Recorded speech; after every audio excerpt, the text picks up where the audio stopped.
আমি বিজ্ঞানের ছাত্র ছিলাম, তবে বিজ্ঞান পড়েছি 25-26 বছর আগে। ওই পড়া দিয়ে আমি এখন নাস্তিকদেরকে ডিফেন্স দিতে পারি আলহামদুলিল্লাহ। যদিও নাস্তিকরা আলেম ওলামা দেখলে আন্ডার এস্টিমেট করে, আবার কিছু নাস্তিক বুদ্ধিজীবী আছে আলেম দেখলে জলাতঙ্ক শুরু হয়। কি শুরু হয়? জলাতঙ্ক শুরু হয়, এটা সহ্য করতে পারে না। আছে কথা বলেন, তাতে আমাদের কি আসে যায়? কিছু আসে যায়? আমরা মনে করি এগুলো গণনার বাইরে। বুদ্ধি বেশি থাকলেই জিতা যায় না, ইলম থাকলে জিতা যায়। বুদ্ধি বানরের আছে, তোমার আর কি বুদ্ধি? ঢাকা বিশ্ববিদ্যালয়ে তোমরা পড়াও, বুদ্ধি আর কতটুকু? তোমার চেয়ে ভালো বুদ্ধি আছে আল্লাহর নগণ্য সৃষ্টি বাবুই পাখির, কি বুদ্ধি দেখেন না? এবং আমি বলে থাকি, ঢাকা বিশ্ববিদ্যালয়ের জুলজি প্রাণী বিজ্ঞানের ডিপার্টমেন্টের চেয়ারম্যানও যদি আমার সাথে বসে, আল্লাহর কোরআন দিয়ে আধা ঘন্টায় তার বিবর্তনবাদকে আমি তছনছ করে দিব ইনশাআল্লাহ। কোন প্রমাণ দিতে পারবে না তারা। বিবর্তনবাদ একটি গাঁজাখুরি মতবাদ। তারপর আসেন জুলজি প্রাণী বিজ্ঞানের মূল কথা, সব প্রাণী ও জীব তৈরি হয়েছে পানি থেকে। এই কথাটা বলেছে তারা 1800 সালে। কত সালে? একবার ঢাকাতে ইঞ্জিনিয়ার ইনস্টিটিউট ভিআইপি লাউঞ্জে একটা সেমিনার ছিল। আমার বয়স তখন খুব কম, দাড়ি মোটি উঠতেছে, বুঝলেন? তবে আমার পড়াশোনা মোটামুটি প্রাতিষ্ঠানিক শেষ। সেখানে বুয়েটের কিছু ছাত্র আমাকে প্রশ্ন করল। সেখানে একজন বিজ্ঞানী বসা ছিল, বাংলাদেশের শ্রেষ্ঠ বিজ্ঞানী, পদার্থ বিজ্ঞানী এম শমশের আলী, বইপত্র তার লেখা সব। তিনি চিফ গেস্ট, আমি প্রধান আলোচক। আমাকে প্রশ্ন করবে তার ইসলাম থেকে, আর তাকে করবে বিজ্ঞান থেকে। আমার প্রশ্ন পর্ব শেষ, তাকে প্রশ্ন করা হলো, স্যার কবরে শুনেছি আওয়াজ হয়, আমরা শুনি না কেন? স্যারের কাছে জবাব নাই, আমার কাছে জবাব আছে। আমি জবাব দিয়েছি, শুনেছি আপনাদের দাউদকান্দি এলাকার কোন এক মস্তিষ্ক বিকৃত নেতা বলেছে ওয়াজ মাহফিল করাও গুনাহ, শোনাও গুনাহ। এই সব মধ্যম সারির নেতা বুঝবে কি? না কোরআন হাদিস বুঝে, না রাজনীতি বুঝে, না বই পড়ছে। ও তো হাইব্রিড নেতা। কতিপয় আলেম যদি ওয়াজের নামে ব্যবসা করে, সেজন্য ব্যক্তিগত আলেম দায়ী, ওয়াজ মাহফিল দায়ী নয়, বাকি আলেম দায়ী নয়। তাহলে তো আমি বলবো বাংলাদেশে অধিকাংশ নেতা রাজনীতির নামে ভণ্ডামি করে।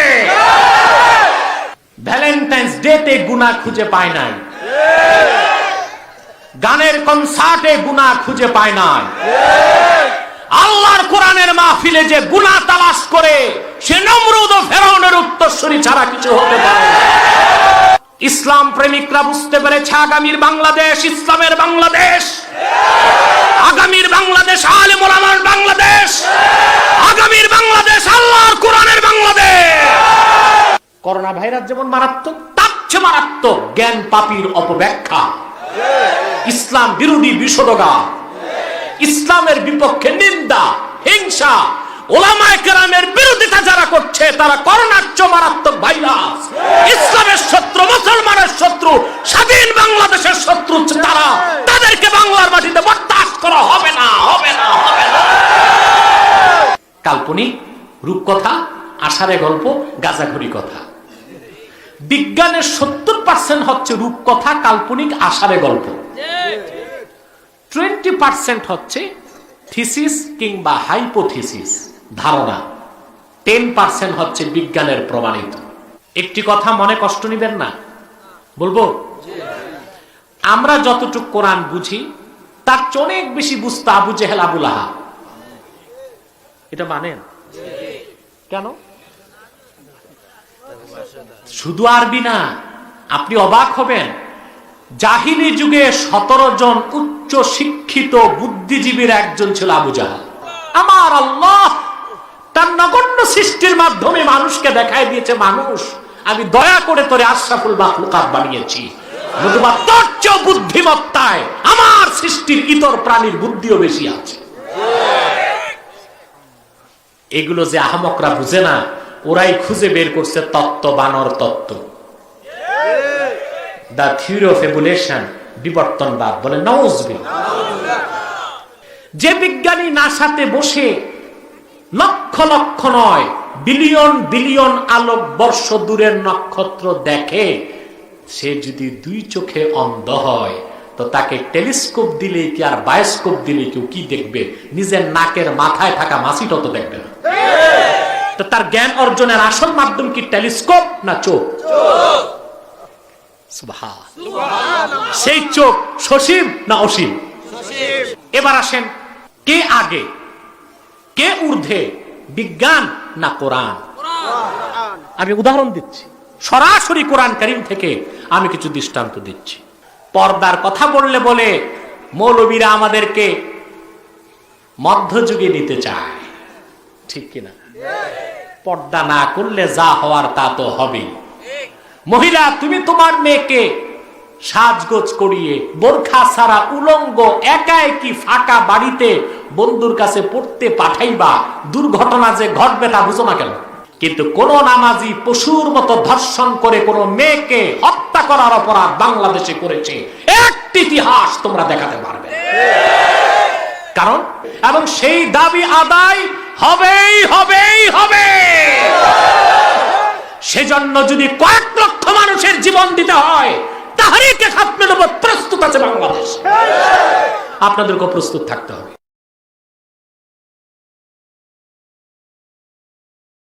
ইন্নাল হামদালিল্লাহি নাহমাদুহু ওয়া নাস্তাঈনুহু ওয়া নাস্তাগফিরুহু ونعوذ بالله من شرور أنفسنا ومن سيئات أعمالنا من يهده الله فلا مضل له ومن يضلله فلا هادي له ونشهد أن لا إله إلا الله وحده لا شريك له ونشهد أن سيدنا وحبيبنا ومولانا محمدا عبد الله ورسوله صلى الله عليه وعلى آله وصحبه وسلم الذي أكمل الله به قصرا النبوة أي ختم الله به النبوة وحكم لا نبي بعده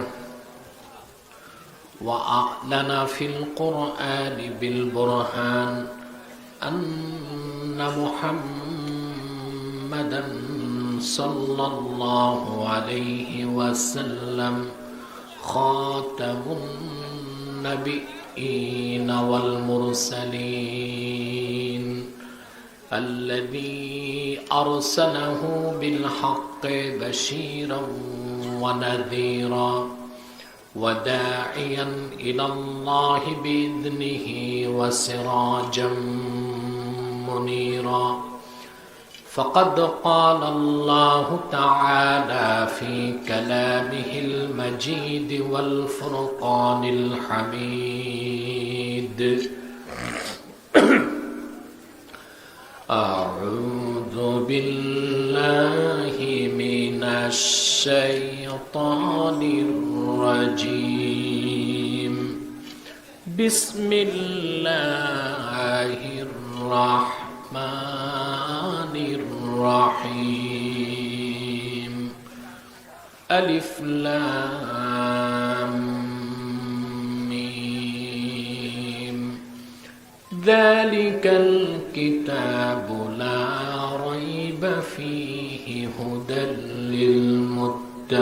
للمتقين صدق الله العظيم وصدق رسوله النبي الكريم ونحن على ذلك من الشاهدين والشاكرين والحمد لله رب العالمين إن الله وملائكته وملائكته يصلون على النبي يا أيها الذين آمنوا صلوا عليه وسلموا تسليما اللهم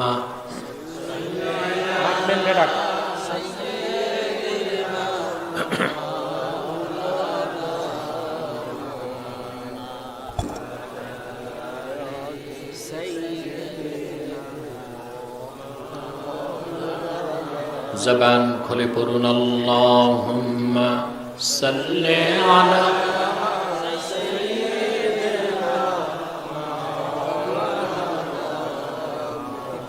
ওয়া আলা আলি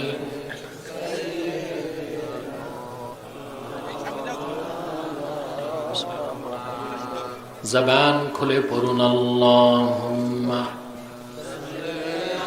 তুমি কি দিছো না একটু দিন না ইকো হবে না একটু বন্ধ আর সাউন্ড যেন হয় সফট হয় এবং যেন চিকন হয় কানে যেন না লাগে ভিতরে সাউন্ড আরো লাগবে আর এটা একটু উপরে উঠো একটু जहाँ रोज़े पाके खैरुल वरा है वो जन्नत नहीं है तो फिर और क्या है अल्लाहुम्मा सल्ले अला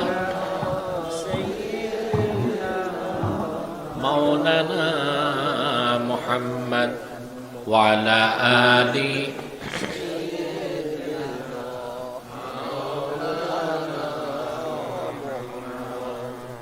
मेरा दिल तड़प रहा है मेरा जल रहा है सीना ये दवा वही मिलेगी मुझे ले चलो मदीना अल्लाहुम्मा सल्ले अला টাইম কত আরিফ সময় কত ওয়ালা আলি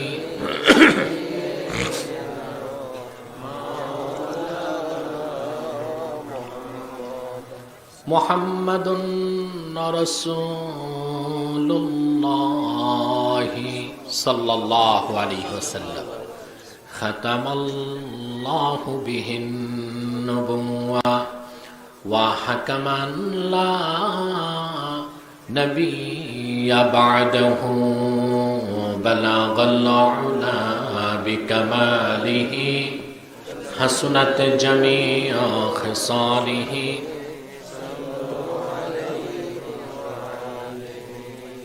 জামিরাপাড়া মিম হে ইসলামিয়া দাখিল মাদ্রাসা কর্তৃক আয়োজিত আজকের এই ৩৩তম বার্ষিক তাফসিরুল কোরআন মাহফিলের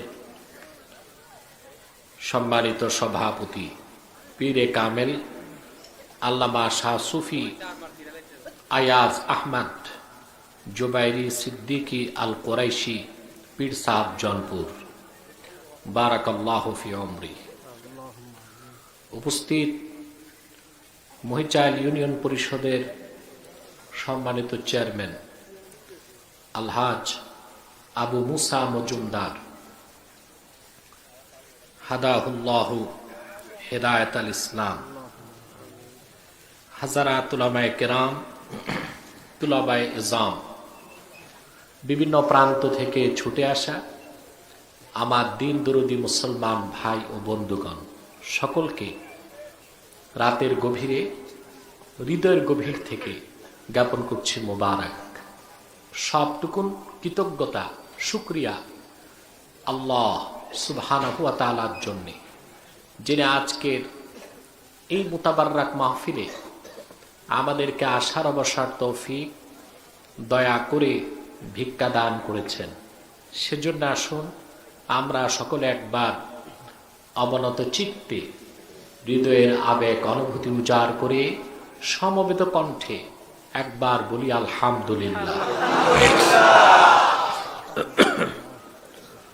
অগণিত অসংখ্য দরুদ ও সালাম আল্লাহর সৃষ্টির প্রধান আকর্ষণ, বিশ্ব সভার সভাপতি, সকল নবী রাসূলগণের মাথার তাজ, শামসুল হিদায়াত, বদরুদ্দুজা, সাইয়্যিদুস সাকালাইন, ইমামুল মুরসালিন, খাতামুন নবিয়্যিন ওয়াল মুরসালিন, আফতাবে নবুওয়্যত, শাহানশাহে রিসালাত, সরকারে দো জাহাঁ, সুলতানুল মদিনা, নবিয়্যুল আম্বিয়া, হুজুরে আকরাম, নূরে মুজাসসাম, নূরুন আলা নূর, সাইয়্যিদিনা হাবিবিনা শফিঈনা মাওলানা মুহাম্মদ সাল্লাল্লাহু আলাইহি ওয়াসাল্লামার উপর আল্লাহ জাল্লা যিকরু ওয়া আম্মা নাওয়ালু, যাকে আজ থেকে ১৫০০ বছর আগে প্রেরণ করেছেন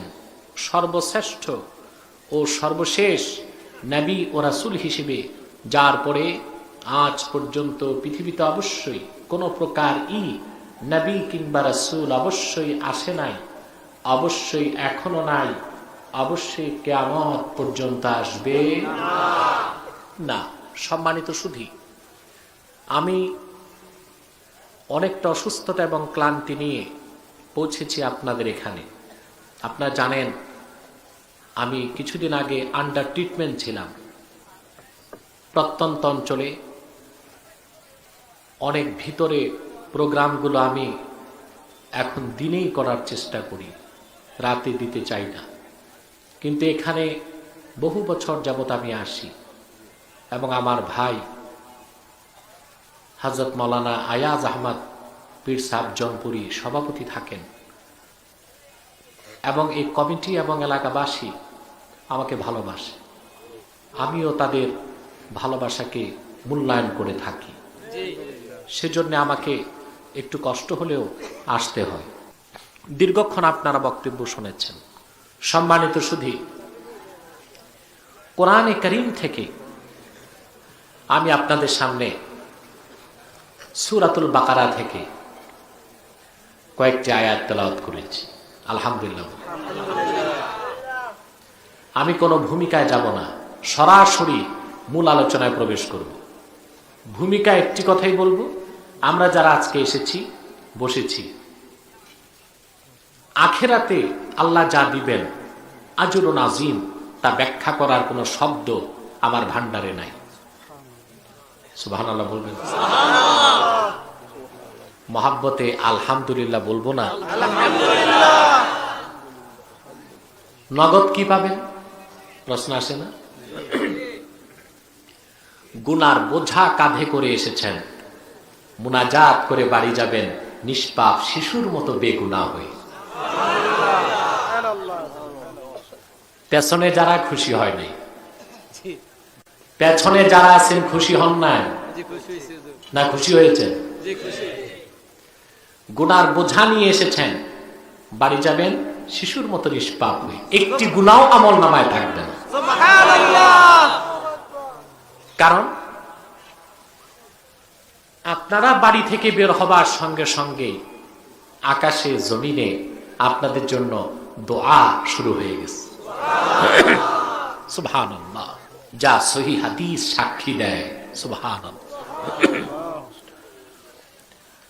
আল্লাহর হাবিব ইরশাদ করেছেন, ওয়ায়াস্তাগফিরু লাহু মান ফিস সামাওয়াতি ওয়াল আরদি হাত্তাল হিতানি ফিল মা। আমার উম্মতের মুমিন যখন ইলমে দ্বীন শিখার জন্য ঘর থেকে বের হয়ে যায়, আকাশে জমিনে নদী আর সমুদ্রে আল্লাহর যত সৃষ্টি আছে, যত মা মৎস্য আছে, প্রতিটা সৃষ্টি আল্লাহর কাছে আমার সে উম্মতের জন্য গুনাহ মাফের দোয়া করতে থাকে। আপনাদের জন্য দোয়া চলতেছে আকাশে জমিনে নদী আর সমুদ্রে। সুবহানাল্লাহ। এই দোয়া যে কবুল হবে আমাদের সন্দেহ নাই। সন্দেহ আছে? আছে? শুনেছি আপনাদের দাউদকান্দি এলাকার কোন এক মস্তিষ্ক বিকৃত নেতা বলেছে ওয়াজ মাহফিল করাও গুনাহ, শোনাও গুনাহ। আমি বলবো এই নেতা মেয়াদ উত্তীর্ণ গাঁজা কয়েক পোটলা খাইছে, ডেট ফেল গাঁজা।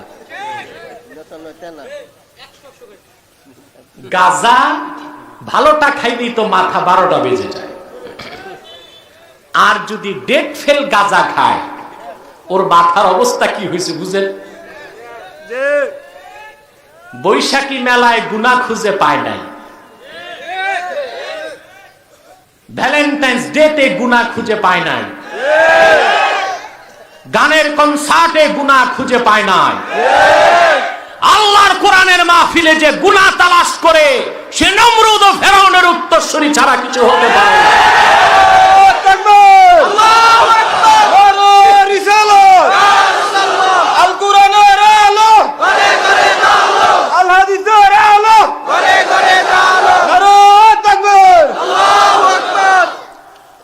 এরা খ্যাতি সম্পন্ন নেতা না, ক্ষতি সম্পন্ন নেতা। ওয়াজে মাহফিলে মূর্খ নেতা, এর তো প্রাইমারিতে পড়ানো উচিত। বলে ওয়াজ শোনাও গুনাহ, করাও গুনাহ। কোরআন থেকে যখন ওয়াজ হয় প্রতি অক্ষরে 10 নেকি,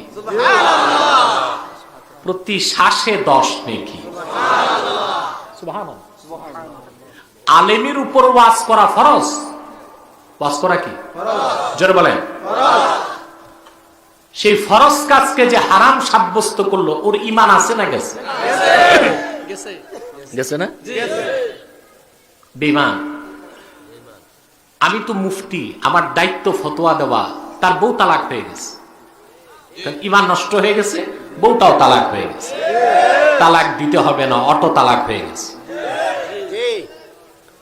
ঠিক কিনা? বলে আলেমরা ওয়াজের নামে ব্যবসা করে। কতিপয় আলেম যদি ওয়াজের নামে ব্যবসা করে সেজন্য ব্যক্তিগত আলেম দায়ী, ওয়াজ মাহফিল দায়ী নয়, বাকি আলেম দায়ী নয়। তাহলে তো আমি বলবো বাংলাদেশে অধিকাংশ নেতা রাজনীতির নামে ভণ্ডামি করে, সেটা কত বড় হারাম কাজ ওইটা দেখো না। দূরবীনটা শুধু আলেমদের দিকে, দূরবীন মসজিদ মাদ্রাসার দিকে। তোমাদের আমরা যদি ভুলগুলো বের করতে থাকি, রাজনীতিবিদরা তোমাদের মাথার তালু থেকে পায়ের তালু পর্যন্ত একটি একটি ভুল বের করতে থাকলে তোমাদের অস্তিত্ব খুঁজে পাওয়া যাবে। এ সমস্ত ভারসাম্যহীন কথা যারা বলে, আল্লাহ তাদের অত্যাচার থেকে, জুলুম থেকে দেশকে, জাতিকে রক্ষা করুন। পরকালের লাভ তো পড়ে। আপনারা হেঁটে এসেছেন, দোয়া চালু হয়ে গেছে, আকাশে জমিনে দোয়া চলতেছে। আল্লাহ, কোরআন শুনতে যারা এসেছে গুনাহ মাফ করে দাও। বাড়িতে ফিরে যাবার আগে মালাকুল মউত যদি চলে আসে, শহীদের খাতায় নাম উঠে যাবে। বাড়ি থেকে যত দূর মৃত্যু হবে ততটুক জায়গা কবরে জান্নাত হয়ে যাবে। লাভ আছে না? না। আরে ভাই, ভালো জিনিস বুঝতেও তো ভালো হতে হয়, ঠিক কিনা? আল্লামা বাইজাবি তাফসীর বাইজাবিতে সুন্দর একটা কথা বলেছে। কোরআন কারীম হলো কাগেজা সালেহ, আল্লাহর পক্ষ থেকে প্রেরিত সকল মানুষের আত্মার খোরাক, অপার্থিব স্বর্গীয় রুহানি খাদ্য কোরআন।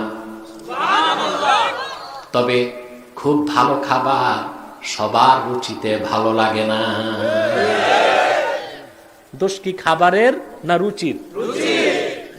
খাদ্যের না পেটের? গ্রাম দেশের মানুষ আপনারা তো এখন অর্ধেক শহর অর্ধেক গ্রাম, ঠিক কিনা? বাংলাদেশে এমন প্রত্যন্ত অঞ্চল আছে বিদ্যুৎ নাই, সড়ক নাই, গাড়ি নাই, আছে না? গ্রাম দেশের মানুষ কি খায় চিন্তা করে? সব সময় খায়। কিছু অজপাড়া গায়ের মানুষ আছে সব সময় খায় সোনামুগের ডাল, আতপ চালের ভাত, ঠিক কিনা? শুটকি মাছের ভর্তা, মাঝে মধ্যে ইলিশ মাছ। এইরকম একটা মানুষকে যদি আপনি রিচ ফুড, খুব দামি খাবার দেন, পোলাও, গোশত, কোরমা, কালিয়া, কোফতা, কাবাব, রোস্ট অ্যান্ড ব্রোস্ট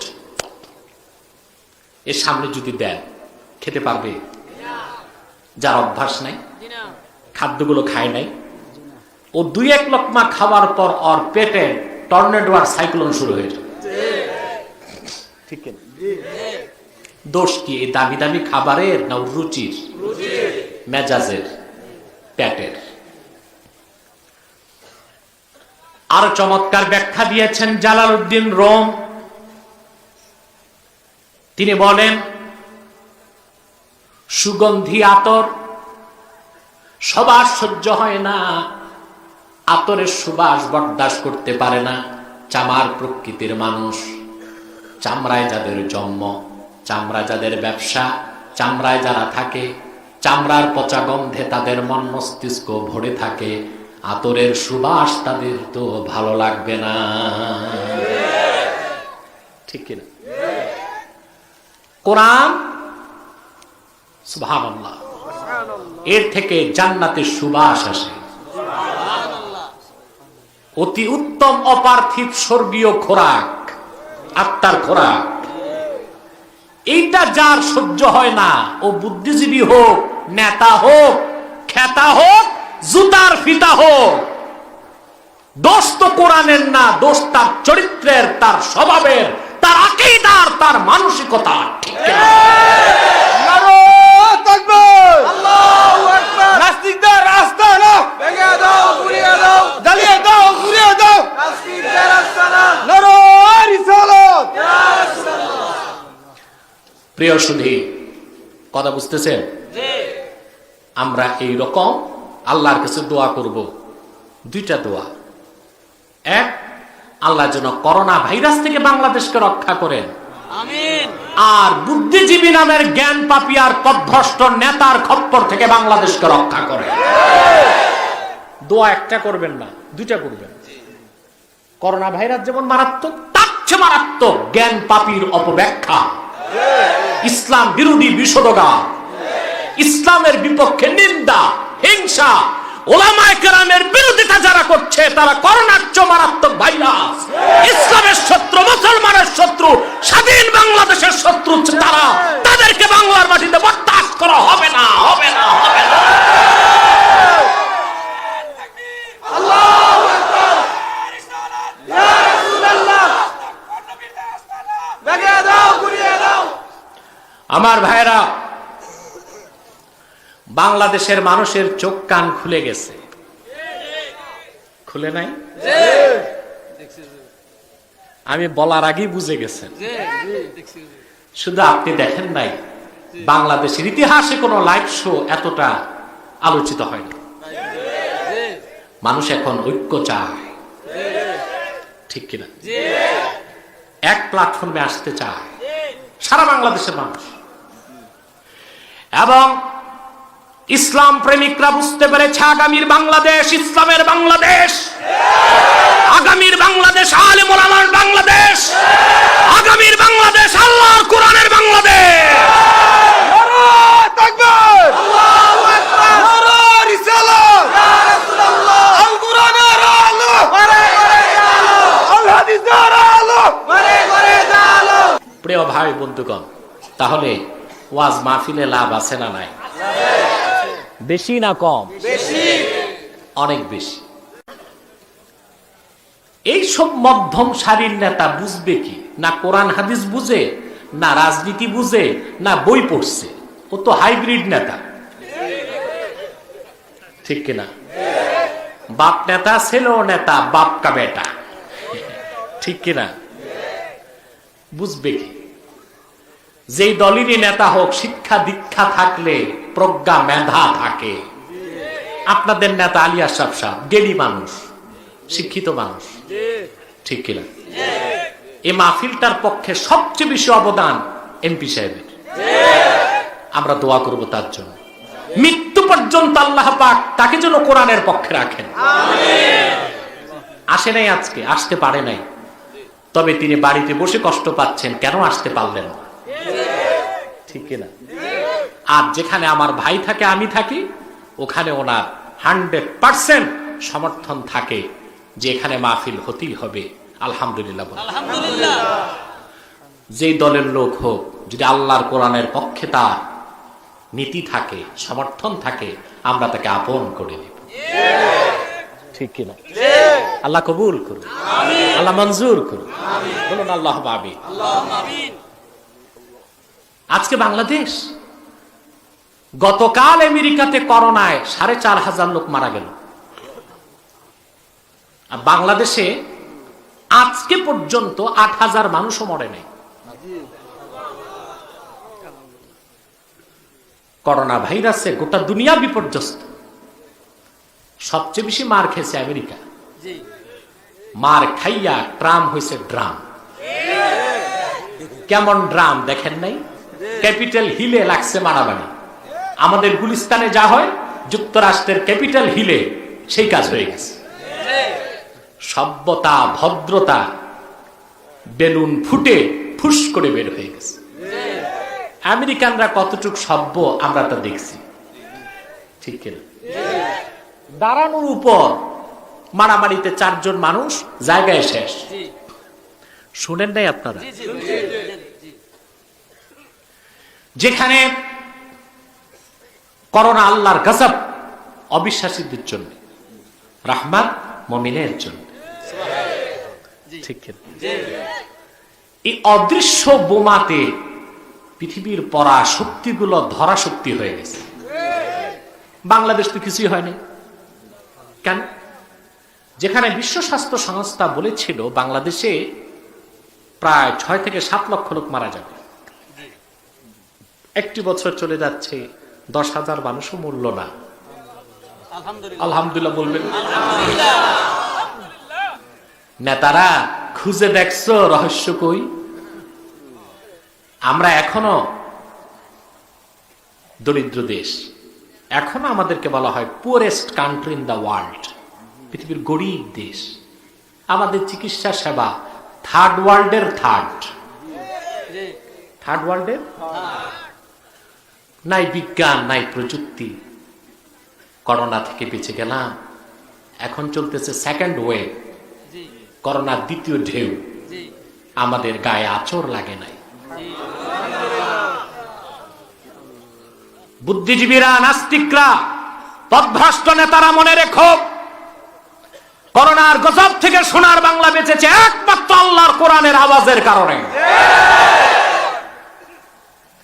আরব বিশ্বকে বাদ দিলে দুনিয়ার কোথাও এত মসজিদ নাই, এত মাদ্রাসা নাই, এত আল্লাহওয়ালা হক্কানি পীরের দরবার শরীফ নাই, এত তাফসীরুল কোরআন মাহফিল নাই, এত মাদ্রাসা নাই। প্রতিদিন লক্ষ লক্ষ মসজিদে আজানের ধ্বনি উচ্চারিত হয়। মাদ্রাসায় ফুলের মতো পবিত্র কচি কাচারা কোরআন তেলাওয়াত করে, জিকির ফিকির হয়, মিলাদ কিয়াম হয়, কোরআনের তাফসীর হয়, ওয়াজ ও মাহফিল হয়। সেই বরকতে বাংলাদেশ করোনা গজব থেকে বেঁচেছে। সেজন্য আমি সরকারকে বলবো, প্রত্যেকটি মাহফিলের অনুমতি দিয়ে দিন, সিনেমা হলগুলো বন্ধ করে দেন, আর সব মসজিদ মাদ্রাসা উন্মুক্ত করে দেন। কোরআনের আওয়াজ যত বাড়বে, বাংলাদেশ আল্লাহর রহমতের চাদরে তত বেষ্টিত হতে থাকবে। এটা বিশ্বাস করেন? আমরা করি। অবিশ্বাসীদেরকে করতে হবে, না করে উপায় নাই, ঠিক কিনা? আল্লাহ কবুল করুন, আল্লাহ মঞ্জুর করুন, বলুন আল্লাহ আমিন। প্রিয় ভাই সব, আজকার অন্য কথা নয়, সূরা বাকারা থেকেই কিছু কথা বলছি, আমার সঙ্গে আপনারাও পড়ুন, যেন প্রতিটি অক্ষরে নূর আল্লাহ পাক আমাদের সিনায় মানকুশ করে দেন। বলেন আল্লাহুম্মা আউযু বিল্লাহি মিনাশ শাইতানির রাজীম। বিসমিল্লাহির রাহমানির রাহিম। আলিফ লাম মিম। যালিকাল কিতাবু লা রাইবা ফীহি হুদাল লিল মুত্তাকিন। সাদাকাল্লাহুল আযীম। পড়ুন সাদাকাল্লাহুল আযীম। ওয়া সাদাকা রাসূলুহুন নাবিয়্যুল কারীম ওয়া নাহনু আলা যালিকা মিনাশ শাহিদিন ওয়াশ শাকিরিন ওয়াল হামদু লিল্লাহি রাব্বিল আলামিন। সূরা বাকারাতে আল্লাহ পাক বলেন আলিফ লাম মিম।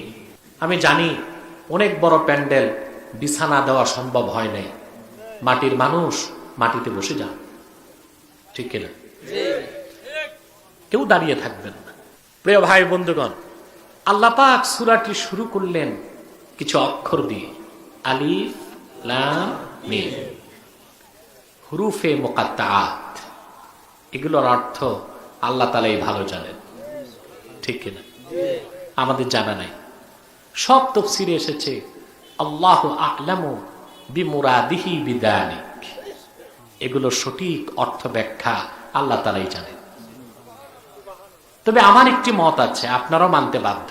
আল্লাহ তো অবশ্যই জানেন, আল্লাহ রাসূলও জানতেন।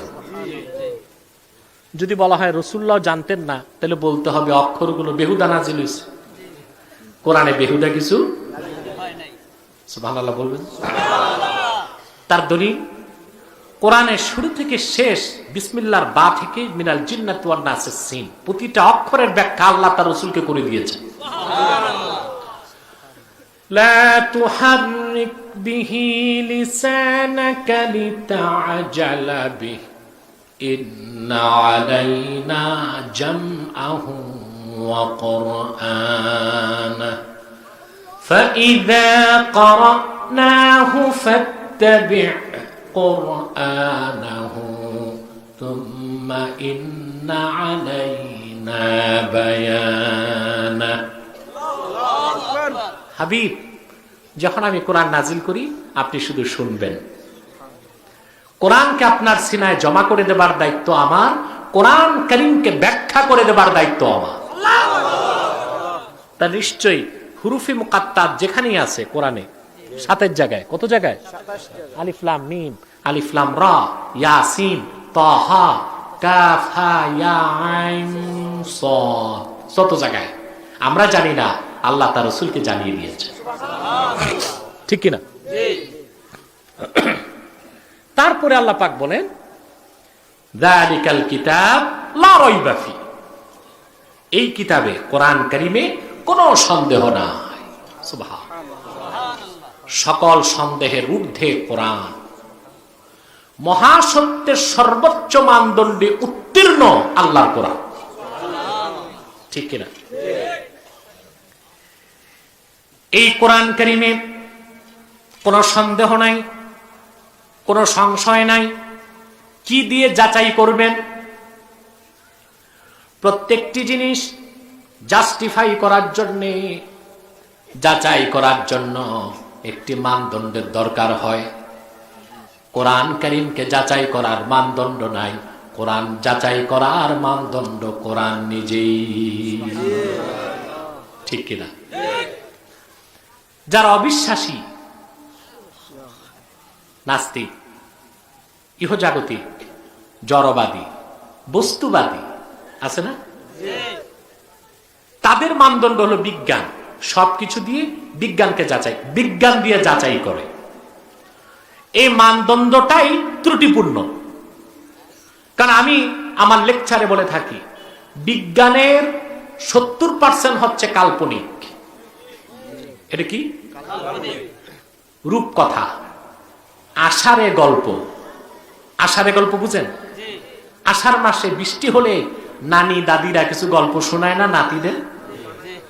কথা বলে রূপকথা। কি কথা? একটা দেশ ছিল, দেশের নাম অচিনপুর। ওখানে ছিল এক রানী, রানীর ছিল এক ঘোড়া, ঘোড়ার ছিল 8টা পা, 6টা লেজ, 3টা মাথা, 4টা পাখা। এই গল্প শুনতে শুনতে নাতি কখন ঘুমিয়ে যেত টের পাইত না। কাল্পনিক রূপকথা, আষাঢ়ে গল্প, গাঁজাখড়ি কথা। বিজ্ঞানের 70% হচ্ছে রূপকথা, কাল্পনিক, আষাঢ়ে গল্প। 20% হচ্ছে থিসিস কিংবা হাইপোথিসিস, ধারণা। 10% হচ্ছে বিজ্ঞানের প্রমাণিত। সেই ভুলে, সন্দেহে, ত্রুটিতে ভরপুর বিজ্ঞান দিয়ে কোরআনকে যাচাই করা যাবে না। বিজ্ঞান সসীম, কোরআন হলো অসীম। কোরআনের শুরু থেকে শেষ পুরোটাই কোনো সন্দেহ নাই, কোনো ধারণা নাই, কোনো সন্দেহ নাই, সংশয় নাই, ত্রুটি নাই, ভুল নাই, সবটুকুন মহাসত্যের চূড়ান্ত মানদণ্ডে উত্তীর্ণ।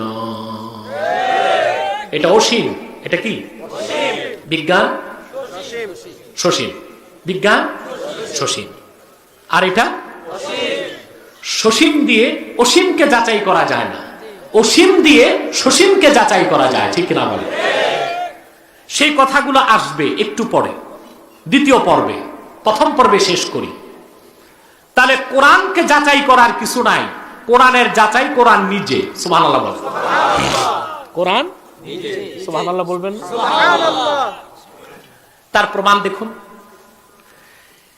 এই কোরআন কারীম যখন আল্লাহর হাবিব মুহাম্মদ সাল্লাল্লাহু আলাইহি ওয়াসাল্লামের উপর আল্লাহ পাক অবতীর্ণ করলেন, অবিশ্বাসীরা, কাফের মুশরিকরা কোরআন শুনে তন্ময় হয়ে গেল, বিমোহিত হয়ে গেল। তারা চিন্তায় পড়ে গেল, এটা তো মানুষের কথা হতে পারে না। সুবহানাল্লাহ বলবেন। একটি কথা মনে কষ্ট নিবেন না, বলবো। আমরা যতটুকু কোরআন বুঝি তার চেয়ে অনেক বেশি বুঝতো আবু জেহেল, আবু লাহাব। এটা মানেন? কেন? শুধু আরবি না, আপনি অবাক হবেন, জাহিলি যুগে 17 জন উচ্চ শিক্ষিত বুদ্ধিজীবীর একজন ছিল আবু জাহাল। কতজন? 17 জন। রাসূলুল্লাহর জামানায়, এরও আগে, কিছু আগে, জাহিলি জমানায় 17 জন হায়ার এডুকেটেড উচ্চ শিক্ষিত কুরাইশদের একজন ছিল আবু জাহাল। বুঝতেছেন? কোরআন কারীম সে বুঝতো, আবু লাহাব বুঝতো। কিতাবুশ শিফাতে এসেছে, কাজী আয়াজ বর্ণনা করেছেন। আপনি এগুলো বুঝতেছেন কথা? কোরআন কারীমের তাফসীর বুঝেন তো? বুঝেন বলেই তো এসেছেন। বাংলাদেশে অনেক টাইপের শ্রোতা আছে, কিছু আলোচনা আছে আলেমরা যায়, ঠিক কিনা? কিছু বয়ান সেখানে শিক্ষিত মানুষ যায়, আর কিছু বক্তা আসতে শুধুই নাবালেগরা যায়। কৌতুক হয়, হাসি হয়, কমেডি হয়, নাচানাচি হয়, ফালাফালি হয়, লাফালাফি হয়, ঠিক কিনা? কৌতুক হয়, কি হয়? ওসব কৌতুকের অনুষ্ঠানে গেলে ওটাকে আপনি তাফসীরুল কোরআন বলতে পারবেন? পারবেন? জোরে বলেন। আলহামদুলিল্লাহ, আপনারা হাজার হাজার লোক এসেছেন নিশ্চয়ই কোরআন কারীমের আকর্ষণে, ঠিক কিনা? অন্য কোন আকর্ষণ? কথা তো বুঝতেছেন? রাসূল করিম সাল্লাল্লাহু আলাইহি সাল্লামের এক সাহাবী কোরআন কারীম পড়তেছেন, হাঁটতেছেন। এটা সাহাবায়ে কেরামের অভ্যাস ছিল। ওনারা হাঁটতেন, চলতেন, ফিরতেন, কোরআন তেলাওয়াত করতেন। সুবহানাল্লাহ বলবেন। অনেকে হাঁটতে, চলতে, ফিরতে জিকির করে, এটাও সওয়াবের কাজ, কিন্তু বেশি সওয়াব কি? কোরআন তেলাওয়াত। কারণ কোরআন তেলাওয়াতের চেয়ে বড় কোনো জিকির নাই, আছে? রাসূলুল্লাহর সাহাবী মাত্র 2টো আয়াত তেলাওয়াত করছিলেন আর হাঁটতেছেন। কয়টা আয়াত? ফাসদা বিমা তুমার ওয়া আ'রিদ আনিল মুশরিকিন। দুইটা আয়াত পড়তেছেন, হাঁটতেছেন। সাহাবীর ভালো লাগতেছে, পড়তেছেন, হাঁটতেছেন। আমাদের কিছু মুসলমানের অভ্যাস চলতে ফিরতে গান গায়। কি গায়? বুঝছি আপনারা ঘুমাচ্ছেন। কে কি ঘুমান? হাত উঠান। আলহামদুলিল্লাহ, আজকে এতগুলো মানুষের মধ্যে একটা বেতাল পাইছি ডান পাশে।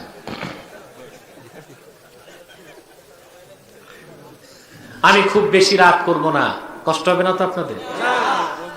শয়তান কিন্তু ঘোরাফেরা করতেছে আশেপাশে। আজকে জিতবে মুমিন না শয়তান? তাহলে নেক নিয়ত লাগবে।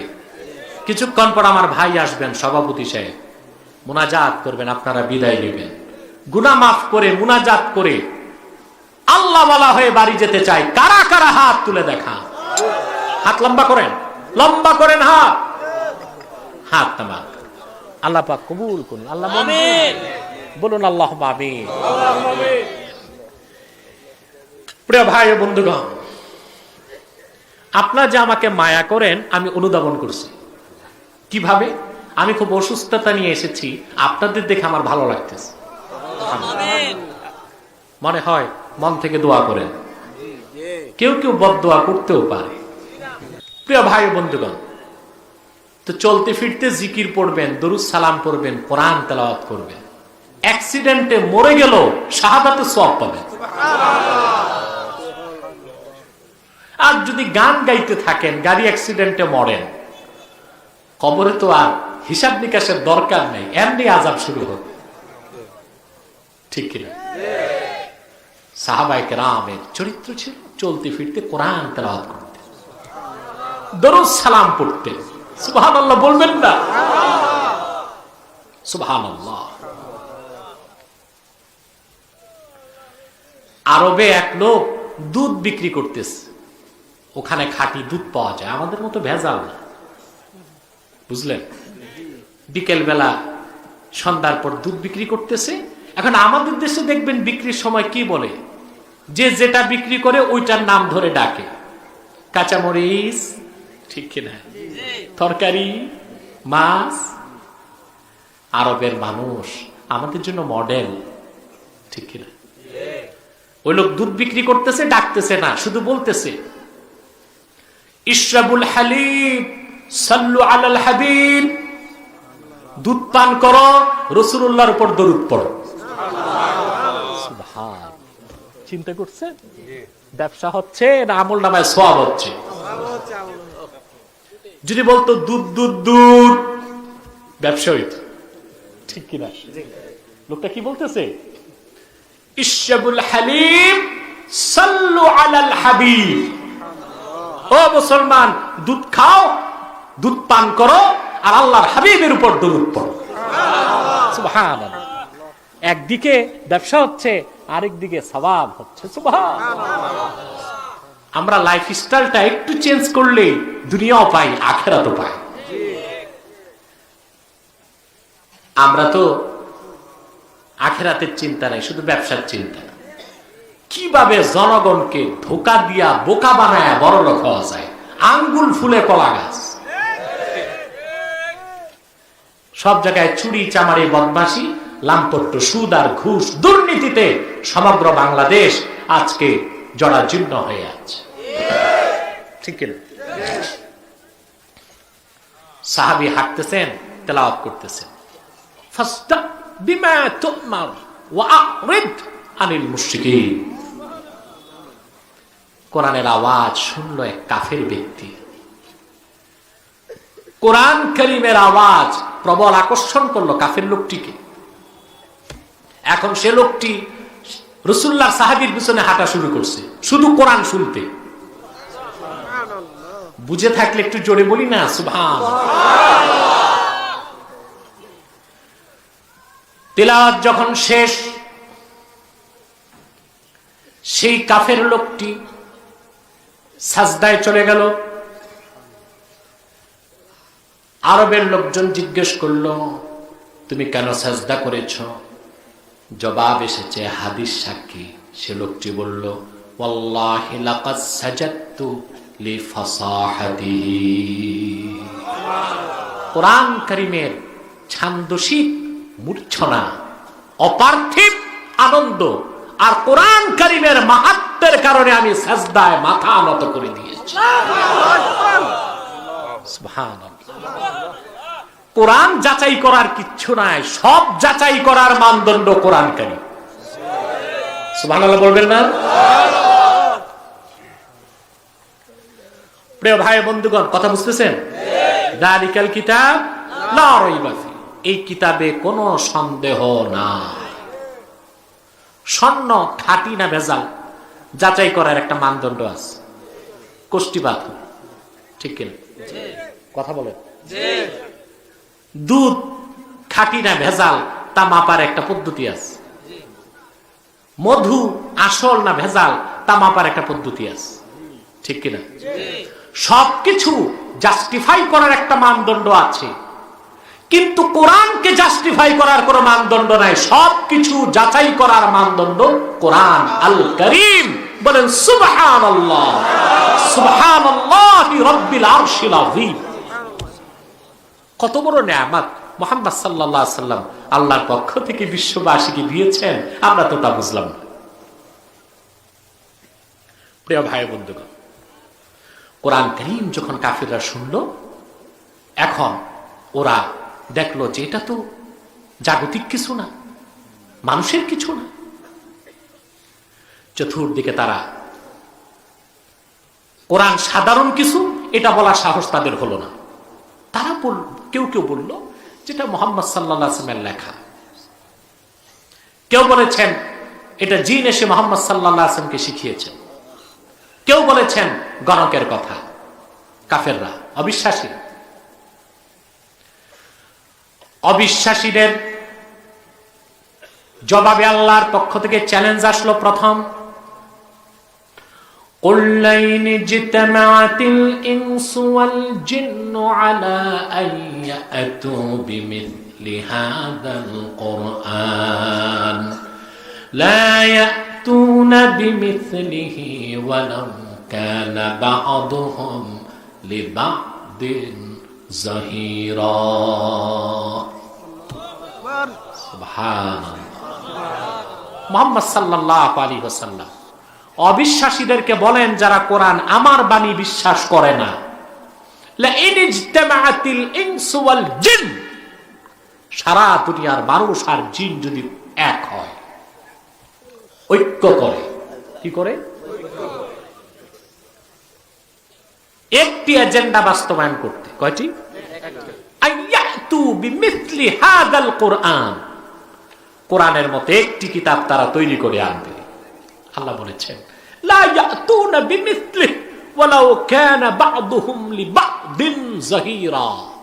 কিয়ামত তক জিন আর মানুষ সম্মিলিত প্রচেষ্টা ব্যয় করেও আমার কোরআনের মতো একটি কিতাব আনতে পারবে না। চ্যালেঞ্জের মোকাবেলা ১৫০০ বছর হয়ে গেছে, পৃথিবীর কোন শক্তি করতে পেরেছে? জোরে বলতে হবে, পেরেছে? কিয়ামত তক পারবে? এবার আল্লাহর পক্ষ থেকে আসলো দ্বিতীয় চ্যালেঞ্জ। সূরা হুদে আল্লাহ পাক বলেন আম ইয়াকুলুনা ইফতারাহু কুল ফাতু বিআশরি সুওয়ারিন মিথলিহি মুফতারিয়াতিন ওয়াদউ মান ইসতাতা'তুম মিন দুনিল্লাহি ইন কুনতুম সাদিকিন। অবিশ্বাসী কাফেররা বলে মুহাম্মদ সাল্লাল্লাহু আলাইহি সাল্লাম কোরআন রচনা করেছেন। মুহাম্মদ সাল্লাল্লাহু আলাইহি সাল্লাম আপনি আমার পক্ষ থেকে দ্বিতীয় চ্যালেঞ্জ দিয়ে দিন, কোরআনের মতো একটি পূর্ণাঙ্গ কিতাব তো আনা সম্ভব নয় তোমাদের পক্ষে, তাহলে কোরআনের মাত্র 10টি সূরার মতো সূরা এনে দেখাও তো দেখি। ঘুমিয়ে ঘুমিয়ে সুবহানাল্লাহ নাকি? ১৫০০ বছরে এই চ্যালেঞ্জের মোকাবেলায় কেউ আসতে পেরেছে? কিয়ামত তো পারবে? কয়টা চ্যালেঞ্জ গেল? এবার আসলে আল্লাহর পক্ষ থেকে তৃতীয় চ্যালেঞ্জ। আল্লাহ পাক বলেন, ইন কুনতুম ফি রাইবিম মিম্মা নাযালনা আলা আবদিনা ফাআতু বিসূরাতিন মিন মিথলিহি ওয়াদউ শুহাদাআকুম মিন দুনিল্লাহি ইন কুনতুম সাদিকিন। আল্লাহ পাক বলেন, মুহাম্মদ সাল্লাল্লাহু আলাইহি সাল্লাম আপনি আমার পক্ষ থেকে ওদের বলুন, ইন কুনতুম ফি রাইবিন মিম্মা নাযালনা আলা আবদিনা, আমি আমার বান্দা মুহাম্মদ সাল্লাল্লাহু আলাইহি সাল্লামের উপর যা নাজিল করেছি, এই কোরআনকে তোমরা যারা সন্দেহ করো, বিশ্বাস করতে চাও না আমি আল্লাহর বাণী হিসেবে, তাহলে কোরআনের মতো একটি পূর্ণাঙ্গ কিতাবের দরকার নাই, 10টি সূরার মতো সূরাও দরকার নাই, কোরআনের একটি সূরার মতো সূরা তৈরি করে দেখাও তো দেখি। আর এই একটি চ্যালেঞ্জ গ্রহণের জন্য তোমরা নয়, বরং পৃথিবীতে যত জ্ঞানী গুণী দার্শনিক আছে, পণ্ডিত বিজ্ঞানী, রোমে, শামে, দামেস্কে, ফিলিস্তিনে, মিশরে, হাবাসায়, সমস্ত দুনিয়ার বুদ্ধিজীবী, জ্ঞানী, পণ্ডিত, দার্শনিক এক করে চেষ্টা করো, কোরআনের একটি সূরার মতো সূরা এনে দেখাও তো দেখি। পেরেছে? এখনো কেউ পেরেছে? কিয়ামত পর্যন্ত পারবে? আমার ভাইয়েরা, এইভাবে আল্লাহ পাক কোরআন কারীমের মাধ্যমে স্পষ্ট করে দিলেন, এই কোরআন কারীম আল্লাহর বাণী, মুহাম্মদ সাল্লাল্লাহু আলাইহি সাল্লামের শ্রেষ্ঠ মুজিজা। এই কোরআনের মধ্যে কোনো সন্দেহ নাই, কোনো সংশয় নাই। যালিকাল কিতাব লা রাইবা ফি। সুবহানাল্লাহ। যারা কোরআনকে বিশ্বাস বর্তমানে করে না, তাদের মানদণ্ড হলো বিজ্ঞান। এবার আসলাম বিজ্ঞানের কথায়। যারা এখন কোরআন কারীমকে বিশ্বাস করে না, অভাগা, পোড়া কপাল, নাস্তিক, বেদিন, বেঈমান, ওদের মানদণ্ড কি? আমি আগেই বলেছি, বিজ্ঞান দিয়ে কোরআনকে যাচাই করা যাবে না, কোরআন দিয়ে বিজ্ঞানকে যাচাই করা যাবে। তার প্রথম কারণ, বিজ্ঞান হলো সসীম, কোরআন হলো অসীম। তার প্রমাণ লাগবে না? পৃথিবীর যত বিজ্ঞানী যা কিছু আবিষ্কার করেছে, লিখেছে, গবেষণা করেছে, তাদের গবেষণার মূলে ছিল 5টা ইন্দ্রিয়। আমার দিকে তাকান, কি দেখেন ডানে বামে? কি আছে ওদিক? কি? কোরআন কারীম তো এখানে। আমার দিকে তাকান, কথা শোনেন। স্বেচ্ছাসেবক কোথায়? যাও বেলাল। যারা হাঁটাহাঁটি করছে, আমার মনোযোগ নষ্ট হয়ে যায়, এদেরকে বসাও, নয় এদেরকে পত্র পাঠ বিদায় দাও। কষ্ট হচ্ছে আপনাদের? কষ্ট তো হবে, মিষ্টি লাগবে, দুনিয়াতেও আখিরাতেও। বিজ্ঞান যা কিছু আবিষ্কার করে কি দিয়ে? তার জ্ঞানের উৎস কি? 5টা ইন্দ্রিয়। ইন্দ্রিয় বুঝেন? চক্ষু, কর্ণ, জিহ্বা, নাসিকা। নাসিকা বুঝেন? নাক, ত্বক। এখন এই 5টি ইন্দ্রিয় ক্ষমতা সসীম না অসীম? কথা বলেন। অসীমিত না সীমিত? ঠিক কিনা? যেমন মেডিকেল সায়েন্স বলে, একজন মানুষ খালি চোখে সর্বোচ্চ দেখতে পারে 21 মাইল। কত? মাত্র বলবেন না? কত?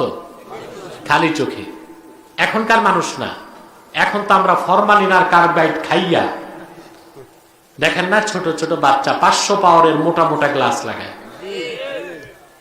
এখনই ফিউজ। ঠিক কিনা? আমাদের মনে হয় দৃষ্টি এখন 21 মাইল যাবে না, 12-14 মাইল যাবে খালি চোখে। কত মাইল দেখে মানুষ? 21 মাইল। সর্বোচ্চ কত? 21। আর একটা শকুন দেখে কয়েক সময়। একটি ঈগল পাখি 30 হাত সমুদ্রের নিচে কি প্রাণী আছে সে উপর থেকে দেখতে পায়। ঠিক কিনা? তো বিজ্ঞানীকে আল্লাহ যেটা দিয়েছেন পঞ্চ ইন্দ্রিয়, তার চেয়ে অনেক উন্নত প্রযুক্তি ব্যবস্থা ইতর প্রাণীর মধ্যে রেখে দিচ্ছেন। রাখেন না? আপনি খেয়াল করেছেন একটি প্লেন আকাশে যে উড়ে কত প্রযুক্তি লাগে আপনি চিন্তা করেছেন? এয়ারপোর্ট লাগবে, ঠিক না? রাডার সিস্টেম, পাইলট, হাজার কোটি টাকার প্লেন, প্রশিক্ষণ প্রাপ্ত বড় প্লেন যদি হয় অন্তত 2 জন পাইলট লাগবে, ফার্স্ট অফিসার, ক্যাপ্টেন এবং পাইলট, ঠিক না? নির্ধারিত সময় প্লেন আকাশে টেক অফ করবে, সেখানে প্রযুক্তির ব্যবস্থা আছে, জিপিআরএস আছে, রাডার আছে, ঠিক কিনা? তারপরে রেডিও ট্রান্সমিশনের মাধ্যমে রাডারের সাথে সে যোগাযোগ করে করে চলতে হয় তাকে। কিন্তু আপনি খেয়াল করেছেন সুদূর রাশিয়ার সাইবেরিয়া থেকে শীতকালে আমার আল্লাহ সৃষ্ট নগণ্য পাখি, অতিথি পাখি বরফের দেশ থেকে হাজার হাজার মাইল পথ পাড়ি দিয়ে আমাদের হাওর, বিল, নদী, সমুদ্রে সে মাছ খায়, আবার পেটটা ভরে যায়, দেশে ফিরে যায়। তার তো কোনো এয়ারপোর্ট নাই, কোনো রাডার নাই, কোনো অক্ষাংশ নাই, কোনো দ্রাঘিমাংশ নাই, কোনো জিপিআরএস নাই। সুবহানাল্লাহ। চিন্তা করেন মুসলমান, একটি প্লেনে কত কিছু দরকার হয়। যখন লো ভিজিবিলিটি, বেশি কুয়াশা থাকে, প্লেনও চলে না, হেলিকপ্টারও চলে না, উঠবে না, সব প্রযুক্তি ফেল এই সামান্য কুয়াশার কাছে। আর একটি অতিথি পাখি, তার কাছে বিজ্ঞান নাই, প্রযুক্তি নাই, রাডার নাই, জিপিআরএস নাই, কিচ্ছু নাই, রেডিও ট্রান্সমিশন সিস্টেম নাই, ও কারোর সাথে ওয়্যারলেসে কথা কয় না যে আমি তো সাইবেরিয়া থেকে উঠছি, তো ইংল্যান্ডের আবহাওয়া কেমন আছে, ফোন করে কথা বলে না, তার কাছে কিচ্ছু নাই। সে তার দেশ থেকে উড়ে সোজা বাংলাদেশে চলে আসে, বিলে হাওরে এই তাজা মাছগুলো খাইয়া পেটটা ফুলায়, আবার সোজা ফিরতি ফ্লাইট তার চলে যায় সাইবেরিয়া। পথ ঘাট কোনো ভুল হয় না। তো মানুষের ইন্দ্রিয় শক্তি থেকে ইতর প্রাণীর ইন্দ্রিয় শক্তি অনেক বেশি। সেই মানুষের আবিষ্কৃত বিজ্ঞান অসীম না সসীম? জোরে বলতে হবে। সীমিত, লিমিটেড। সেটা দিয়ে এই মহাসমুদ্র অসীম কোরআনকে যাচাই করা, এ তো বুঝে গেছেন আলহামদুলিল্লাহ বলে। মানুষ বুঝে না কই, কোরআনের বরকতে সব বুঝে মানুষ, শুধু বলতে পারে না, ঠিক কিনা? প্রিয় ভাই ও বন্ধুগণ, অনেক সময় হয়ে গেছে। জি না হুজুর, কি কথা কো? তোমরা কাজী নজরুলের তোষামত কবিতা পড়ছো নাকি? মুসাহেব তোষামত করতে যে বলতেছে, রাজা বলছে সূর্য আজকে পশ্চিমে উঠছে, মুসাহেবকে আপনি যেহেতু বলছেন তো পশ্চিমে উঠছে, আমি বলি রাত হয়ে গেছে, বলে হয় নাই, তো এখন কি মাগরিবটা কি? রাত হয়েছে, আর একটু সময়, ঠিক কিনা? একটু ধৈর্য ধরেন। তাহলে বিজ্ঞান সসীম, এটা দিয়ে অসীম কোরআনকে জাস্টিফাই করা যাবে না। যাবে? চোখের পাওয়ার বললাম, এবার কান। কানের শক্তি কতটুকু? সুবহানাল্লাহ। আমি বিজ্ঞানের ছাত্র ছিলাম, তবে বিজ্ঞান পড়েছি 25-26 বছর আগে। ওই পড়া দিয়ে আমি এখন নাস্তিকদেরকে ডিফেন্স দিতে পারি আলহামদুলিল্লাহ। আল্লাহর কোরআনের বরকত।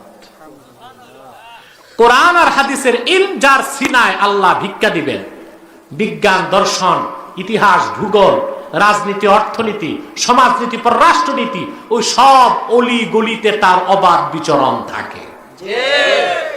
যদিও নাস্তিকরা আলেম ওলামা দেখলে আন্ডার এস্টিমেট করে, আবার কিছু নাস্তিক বুদ্ধিজীবী আছে আলেম দেখলে জলাতঙ্ক শুরু হয়। কি শুরু হয়? জলাতঙ্ক শুরু হয়, এটা সহ্য করতে পারে না। আছে কথা বলেন। তাতে আমাদের কি আসে যায়? কিছু আসে যায়? আমরা মনে করি এগুলো গণনার বাইরে। বুদ্ধি বেশি থাকলেই জিতা যায় না, ইলম থাকলে জিতা যায়। বুদ্ধি বানরের আছে। তোমার আর কি বুদ্ধি? ঢাকা বিশ্ববিদ্যালয়ে তোমরা পড়াও, বুদ্ধি আর কতটুকু? তোমার চেয়ে ভালো বুদ্ধি আছে আল্লাহর নগণ্য সৃষ্টি বাবুই পাখির। কি বুদ্ধি দেখেন না, তাল গাছে কি ঘরটা বানায়। তো বড় বুদ্ধিজীবী বাবুই পাখি। জিটাও ঠিক মতো বললাম না। বড় বুদ্ধিজীবী কে? কি নিপুণ দক্ষতায় ঝুলন্ত ঘর নির্মাণ করে সে ঘরের মধ্যে বাচ্চা লালন পালন করে ডিম পাড়ে, ডিমটা পড়ে ভেঙে যায় না।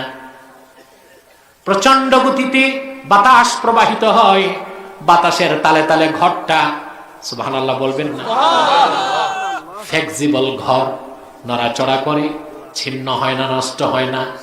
আমি বলবো বাংলাদেশে যত প্রকৌশল বিশ্ববিদ্যালয় আছে, বুয়েট, চুয়েট, রুয়েট, ডুয়েট, সব প্রকৌশলীর মাথা এক করলেও বাবুই পাখির মতো একটা ঘর তো বানাতে পারবে না। তোমার চেয়ে বড় বুদ্ধিজীবী বাবুই পাখি। তোমার চেয়ে বেশি বুদ্ধি রাখে নগণ্য মৌমাছি। সুবহানাল্লাহ। কি চমৎকার ঘর বানায়, যেখানে ঘর ওখানে ফ্যাক্টরি। সুবহানাল্লাহ বলছেন? বাড়ি আর ফ্যাক্টরি একসাথে।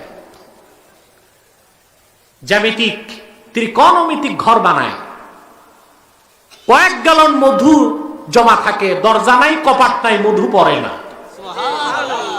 আমার আল্লাহ তার নগণ্য সৃষ্টির মাধ্যমে মানুষকে দেখায় দিয়েছে, মানুষ আমি দয়া করে তোরে আশরাফুল মাখলুকাত বানিয়েছি, নতুবা তোর চেয়ে বুদ্ধিমত্তায় আমার সৃষ্টির ইতর প্রাণীর বুদ্ধিও বেশি আছে। এগুলো যে আহমকরা বুঝে না, ওরাই খুঁজে বের করছে তত্ত্ব, বানর তত্ত্ব, দা থিওরি অফ এভোলিউশন, বিবর্তনবাদ বলে। নাউজুবিল্লাহ। আপনারা আমার লেকচারগুলো বিবর্তনবাদের খণ্ডনে যা করেছি ইউটিউব থেকে বের করে দেখবেন, দেখছেন, আরো দেখবেন। এক এক পর্বে আমি কথা বলতেছি বিবর্তনবাদের বিরুদ্ধে, এক, দ্বিতীয় পর্ব, তৃতীয় পর্ব, চতুর্থ পর্ব। এবং আমি বলে থাকি ঢাকা বিশ্ববিদ্যালয়ের জুলজি প্রাণী বিজ্ঞানের ডিপার্টমেন্টের চেয়ারম্যানও যদি আমার সাথে বসে, আল্লাহর কোরআন দিয়ে আধা ঘন্টায় তার বিবর্তনবাদকে আমি তছনছ করে দিব ইনশাআল্লাহ। কোন প্রমাণ দিতে পারবে না তারা। বিবর্তনবাদ একটি গাঁজাখুরি মতবাদ। কিন্তু আজকে আমার দেশে তা ঢুকানো হয়েছে শিক্ষা ব্যবস্থায়।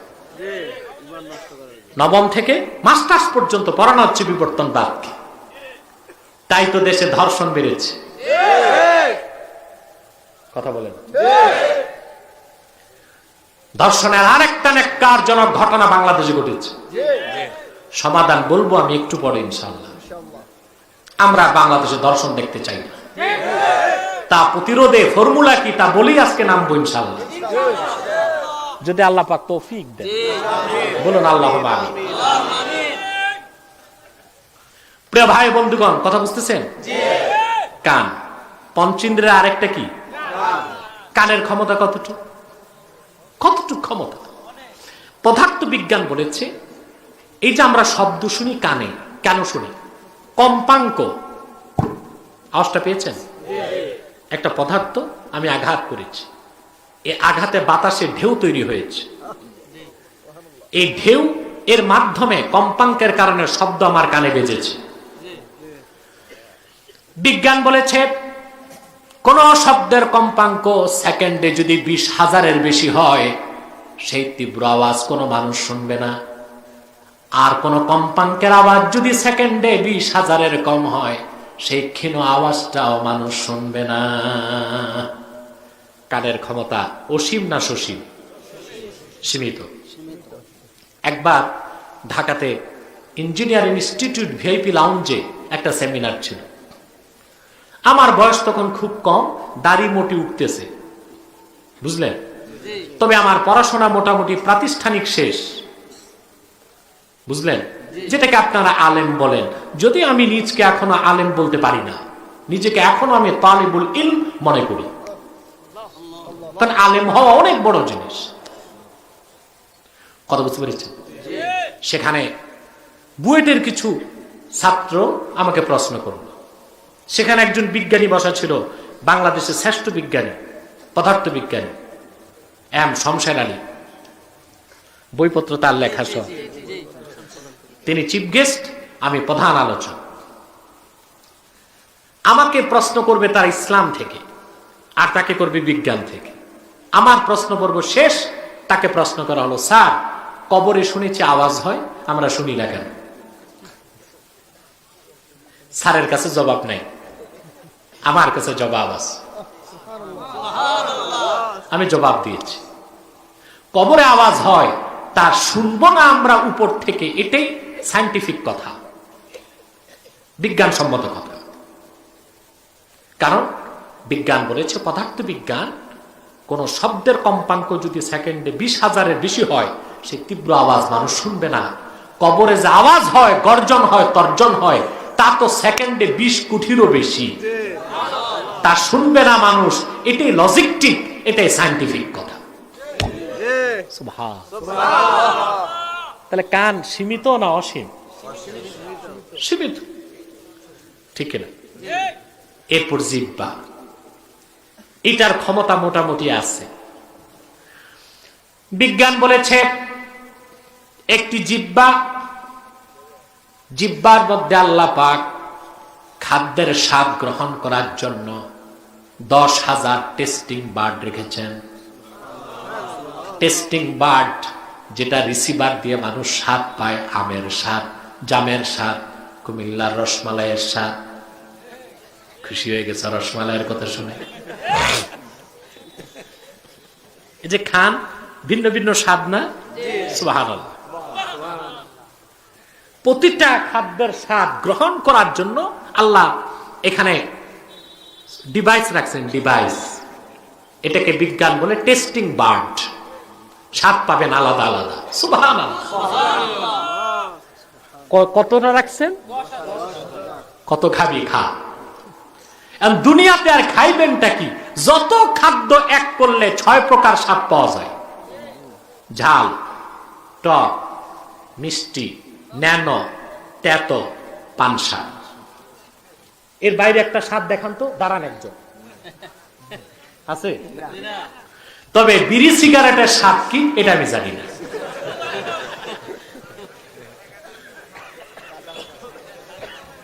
এটার যে কি স্বাদ পায় এ মোমবাতিওয়ালারা, আমি বুঝি না।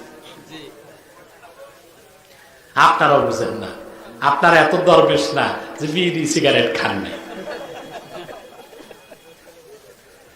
তবে বোঝা যায় এটা স্বাদ অনেকটা পেশাবের মতো হবে। কারণ যারা চেইন স্মোকার, মারাত্মক সিগারেট বিড়ি টানে, তাদের মুখ থেকে বাচ্চাদের পেশাবের গন্ধ আসে, ঠিক কিনা? না, আপনার নাকের পাওয়ার আর কি?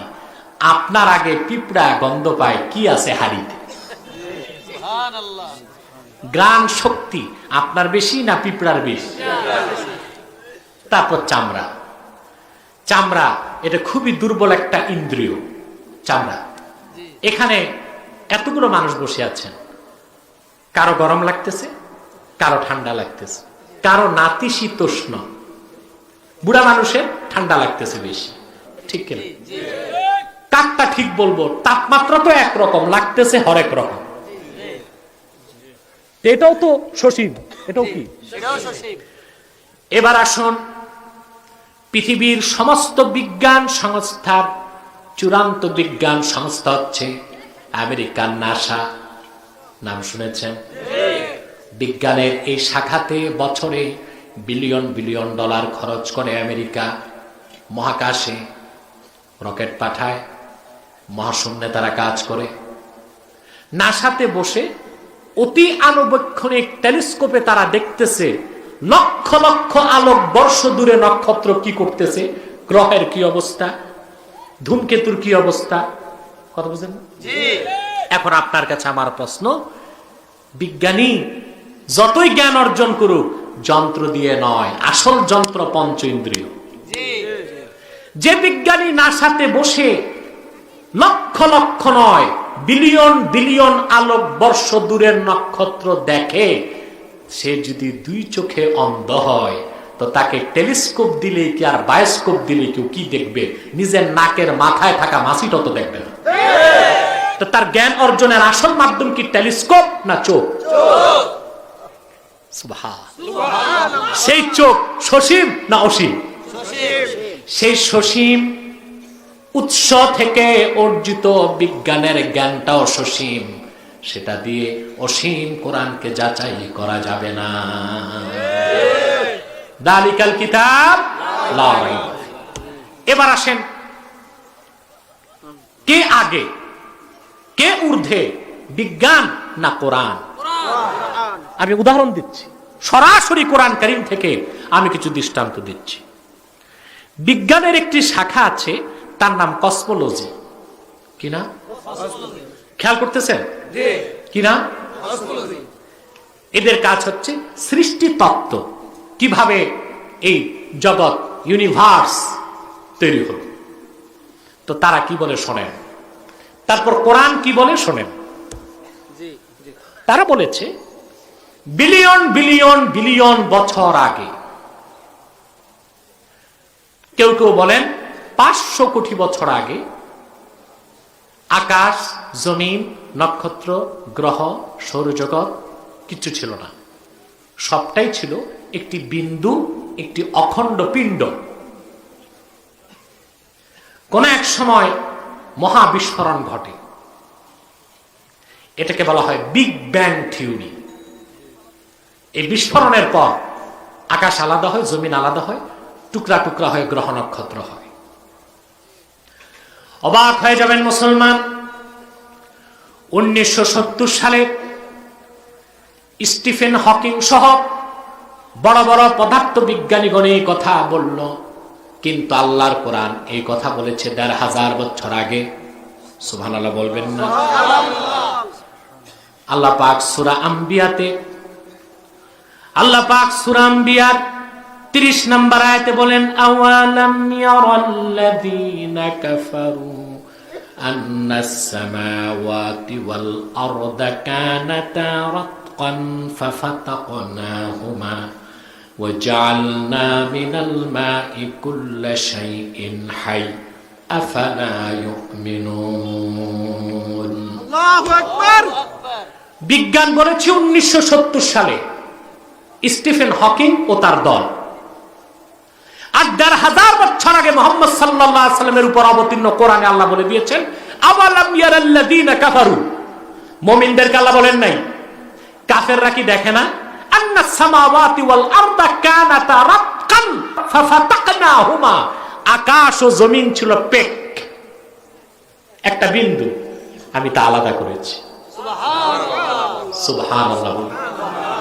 বিজ্ঞান আগে না কোরআন আগে? বিজ্ঞান আগে না কোরআন আগে? তারপর আসেন জুলজি, প্রাণী বিজ্ঞানের মূল কথা। সব প্রাণী ও জীব তৈরি হয়েছে পানি থেকে। এই কথাটা বলেছে তারা 1800 সালে। কত সালে? 1500 বছর আগে কোরআন কারীম বলেছে, ওয়াজআলনা মিনাল মাই কুল্লা শাইইন হাই। আল্লাহ বলেছেন আমি প্রত্যেকটা প্রাণী ও জীব পানি থেকে তৈরি করেছি। বিজ্ঞান আগে না কোরআন আগে? জোরে বলতে হবে। আগে কে? সুবহানাল্লাহ বলবেন না? 3, বিজ্ঞানের জনক বলা হয় অ্যারিস্টটলকে। কাকে বলা হয়? জোরে বলেন। ঈসা রুহুল্লাহর জন্মের 300 বছর আগে গ্রিসের অ্যাথেন্সে তার জন্ম। তাকে বলা হয় দা ফাদার অফ সায়েন্স, অ্যারিস্টটলকে। এই অ্যারিস্টটল বলতো যে সূর্য ঘুরে, পৃথিবী ঘুরে না, এটা স্থির। এটা কি? 1600 শতাব্দীতে বিজ্ঞানী গ্যালিলিও সে বলেছে যে না, মহাকাশে যা আছে মহাশূন্যে সবই ঘুরে। সব কি করে? গ্যালিলিও বলল 1600 শতাব্দীতে, কিন্তু তারও 1100 বছর আগে কোরআন বলেছে ওয়া হুয়াল্লাযী খালাকাল লাইলা ওয়ান নাহারা ওয়াশ-শামসা ওয়াল কমার কুল্লুন ফি ফালাকি ইয়াসবাহুন। তিনি আল্লাহ যিনি সৃষ্টি করেছেন রাতকে, দিনকে, সূর্যকে, চন্দ্রকে, মহাশূন্যে যা আছে সব ঘুরছে, আল্লাহর জিকির করছে। বিজ্ঞান আগে না কোরআন আগে? কোরআন যা বলেছে 1500 বছর আগে বিজ্ঞান অবনত মস্তকে তা স্বীকার করেছে। অতএব বিজ্ঞান দিয়ে কোরআনকে জাস্টিফাই করা যাবে না, কোরআন দিয়ে বিজ্ঞানকে জাস্টিফাই করতে হবে। যালিকাল কিতাব লা রাইবা ফি, এই কিতাবে কোনো সন্দেহ নাই, কোনো সংশয় নাই।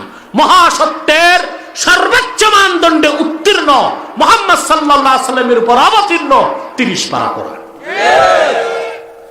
এই বিশ্বাস যত বাড়বে ইমানের নূর তত বাড়বে। কোরআন কারীমের সাথে সম্পর্ক করে কোরআন কারীম বেশি তেলাওয়াত করবেন, পড়বেন, হক্কানি আলেমদের বয়ান শুনবেন। কোরআনের ইলমে আপনি সমৃদ্ধ হবেন, নাজাত পাবেন পরকালে, কল্যাণ পাবেন দুনিয়াতে। আরেকটি অংশের ব্যাখ্যা করে শেষ করছি। এরপর আল্লাহ পাক বলেন হুদাল্লিল মুত্তাকিন, এই কোরআন মুত্তাকিদের জন্য পথ প্রদর্শক। সুবহানাল্লাহ বলবেন। কাদের জন্য? জোরে বলেন। তাহলে যারা মুত্তাকি নয়, গুনাহগার, বদকার, কাফের, মুশরিক, তাদের জন্য কি কোরআন পথ প্রদর্শক নয়? কথা বলেন। বাম আর রাম যারা, ওরা আমাদেরকে একটা গালি দেয়, আমরা সাম্প্রদায়িক। আমরা কি সাম্প্রদায়িক? একমাত্র মুসলমান অসাম্প্রদায়িক, সে সাম্প্রদায়িক হতে পারে না। আর সব ধর্মের লোক সাম্প্রদায়িক, ইচ্ছায় হোক অনিচ্ছায় হোক। তার কারণ একটু বুঝাবো। তার কারণ সাম্প্রদায়িক বলা হয় তাকে যে কোনো একটি সম্প্রদায়ের। ইসলাম শুধু মুসলমানের জন্য আসে নাই, ইসলাম যিনি পাঠিয়েছেন আল্লাহ, তিনি একটি সম্প্রদায়ের না, সব সম্প্রদায়ের। কুল আউযু বিরাব্বিন নাস, মুহাম্মদ সাল্লাল্লাহু আলাইহি ওয়াসাল্লাম আপনি বলুন আমি পানাহ চাই মানুষের রবের কাছে। আল্লাহ যে রব, তিনি কি একটি সম্প্রদায়ের রব না সব সম্প্রদায়ের? যে বিষয় বা ব্যক্তি একটি সম্প্রদায়ের বা যে জাতি একটি সম্প্রদায়ের, তাকে সাম্প্রদায়িক বলতে হয়। মুসলমানের রব আল্লাহ, তিনি সাম্প্রদায়িক না, সব সম্প্রদায়। এবার আসেন, ইসলাম আসলো যার মাধ্যমে, মুহাম্মদ সাল্লাল্লাহু আলাইহি ওয়াসাল্লাম। আমার আল্লাহ একটি সম্প্রদায় না, সব সম্প্রদায়। এই জন্য আল্লাহর পাঠানো ইসলামকে সাম্প্রদায়িক বলা যাবে না। 2, ইসলাম এসেছে যার মাধ্যমে, মুহাম্মদ সাল্লাল্লাহু আলাইহি ওয়াসাল্লাম। তিনি কি শুধু মুসলমানের জন্য এসেছেন না সবার জন্য? আল্লাহ পাক বলেন ইন্নামা আনতা মুনযির ওয়া লিকুল্লি কওমিন হাদ। মুহাম্মদ সাল্লাল্লাহু আলাইহি ওয়াসাল্লাম নিশ্চয় আপনি সুস্পষ্ট সতর্ককারী এবং সকল জাতির জন্য আল্লাহর পক্ষ থেকে হেদায়েতকারী। রাসূলুল্লাহ সাল্লাল্লাহু আলাইহি ওয়াসাল্লাম এসেছেন 1500 বছর আগে, শুধু মুসলমানের জন্য নয়, গোটা বিশ্ব মানবতার মুক্তির জন্য। ঠিক কিনা বলেন? সেজন্য রাসূলুল্লাহর ইসলামকে সাম্প্রদায়িক বলার সুযোগ নাই। 3, কোরআন এটা শুধু মুসলমানের জন্য না সব সম্প্রদায়ের জন্য? কথা বুঝেন? মাথায় ঢুকে? আল্লাহ পাক বলেন শাহরু রমাদানাল্লাযী উনজিলা ফীহিল কুরআনু হুদাল লিন-নাসি ওয়া বায়িনাতিন মিনাল হুদা ওয়াল ফুরকান। এই কোরআন পৃথিবীর সব মানুষের জন্য হেদায়েতকারী। বলেন সুবহানাল্লাহ। কোরআন কি সাম্প্রদায়িক না অসাম্প্রদায়িক? জোরে বলেন। কথা বুঝতেছেন? তাহলে কোরআন কারীম একটি সম্প্রদায়ের জন্য না সবার জন্য? 4, আমরা কি মুসলমান, আমরা কি আমাদের জন্য না সবার জন্য? আল্লাহ পাক বলেন কুনতুম খায়রা উম্মাতিন উখরিজাত লিন-নাস তা'মুরুনা বিল মা'রুফি ওয়া তানহাউনা 'আনিল মুনকার ওয়া তু'মিনুনা বিল্লাহ।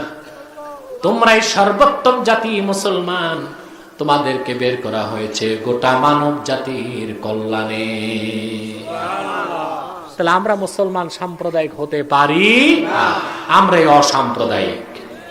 আমাদেরকে বলা হয় মৌলবাদ, আমরা মৌলবাদী, তবে উগ্রবাদী নই। এটা আমার লাইভ শোতে আপনারা জবাব পেয়েছেন। আমরা মৌলবাদী, কিন্তু আমরা জঙ্গিবাদী নই, উগ্রবাদী নই। আমরা জিহাদকে বিশ্বাস করি, নিরস্ত্র জিহাদকেও, সশস্ত্র জিহাদকেও, যদি তা কোরআন সুন্নাহ মোতাবেক হয়। ঠিক কিনা? জবাব পেয়েছেন? তাহলে হুদাল্লিল মুত্তাকিন আল্লাহ কেন বললেন? কোরআন তো সবার জন্য, ঠিক কিনা?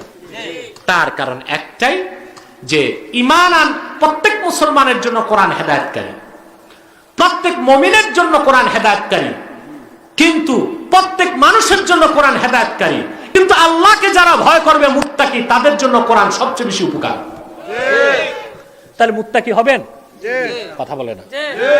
মুত্তাকি মানে যার ভিতরে আল্লাহর ভয় আছে, আর আল্লাহর ভয় থাকলেই মানুষ ধর্ষণ থেকে দূরে থাকে, ঠিক কিনা?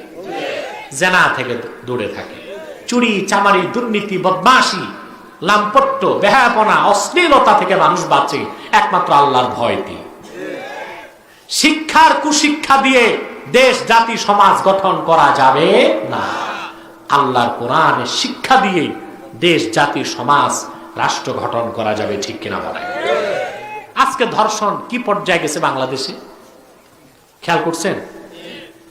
বান্ধবী গেছে বন্ধুর বাড়ি, কেন গেছে? এটার নাম দিয়েছে গ্রুপ স্টাডি। কি স্টাডি? মানে একজন মেয়ে মহিলা আর কয়েকজন পুরুষ মিলে পড়াশোনা করবে। কথা খেয়াল করছেন? হ্যাঁ, এটার নাম দিয়েছে কি? Group study. অর্থাৎ একাই কি মেয়ে গেছে তার ছেলে বন্ধুর বাড়ি, মাকে বলে গেছে আমি যাচ্ছি বন্ধুর বাড়িতে পড়াশোনা করব, গ্রুপে পড়াশোনা। তারপর বন্ধুরা মিলে এই একটা যুবতী মেয়েরে হাতে কলমে পড়াশোনা কি তা দেখাই দিচ্ছে, ঠিক কিনা? আমরা ধর্ষকের শাস্তি চাই, তবে ইংরেজদের 190 বছরের পুরানো আইন দিয়ে ধর্ষকের শাস্তি হবে না। ধর্ষণ মুক্ত বাংলাদেশ গড়তে হলে আল্লাহর কোরআনের আইনকে রাষ্ট্রীয়ভাবে কার্যকর করতে হবে।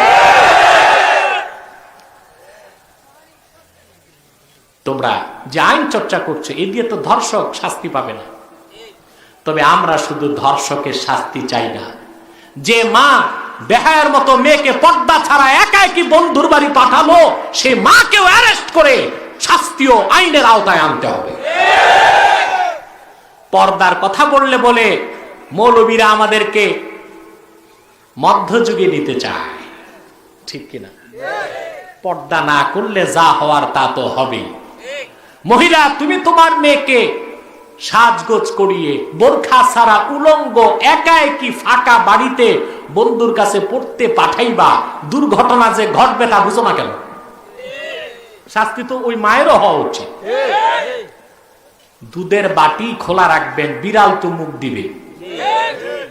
কথা বলেন, দোষ বিড়ালের না দুধের বাটি যে ঢাকলো না তারও? কথা বলেন না? তাহলে যারা ধর্ষক তাদের শাস্তি চায়, পাশাপাশি নারী স্বাধীনতার নামে পর্দার বিরুদ্ধে যারা আমার মা বোনকে উলঙ্গ রাস্তায় নামাতে চায় তাদেরও শাস্তি চায়। একটি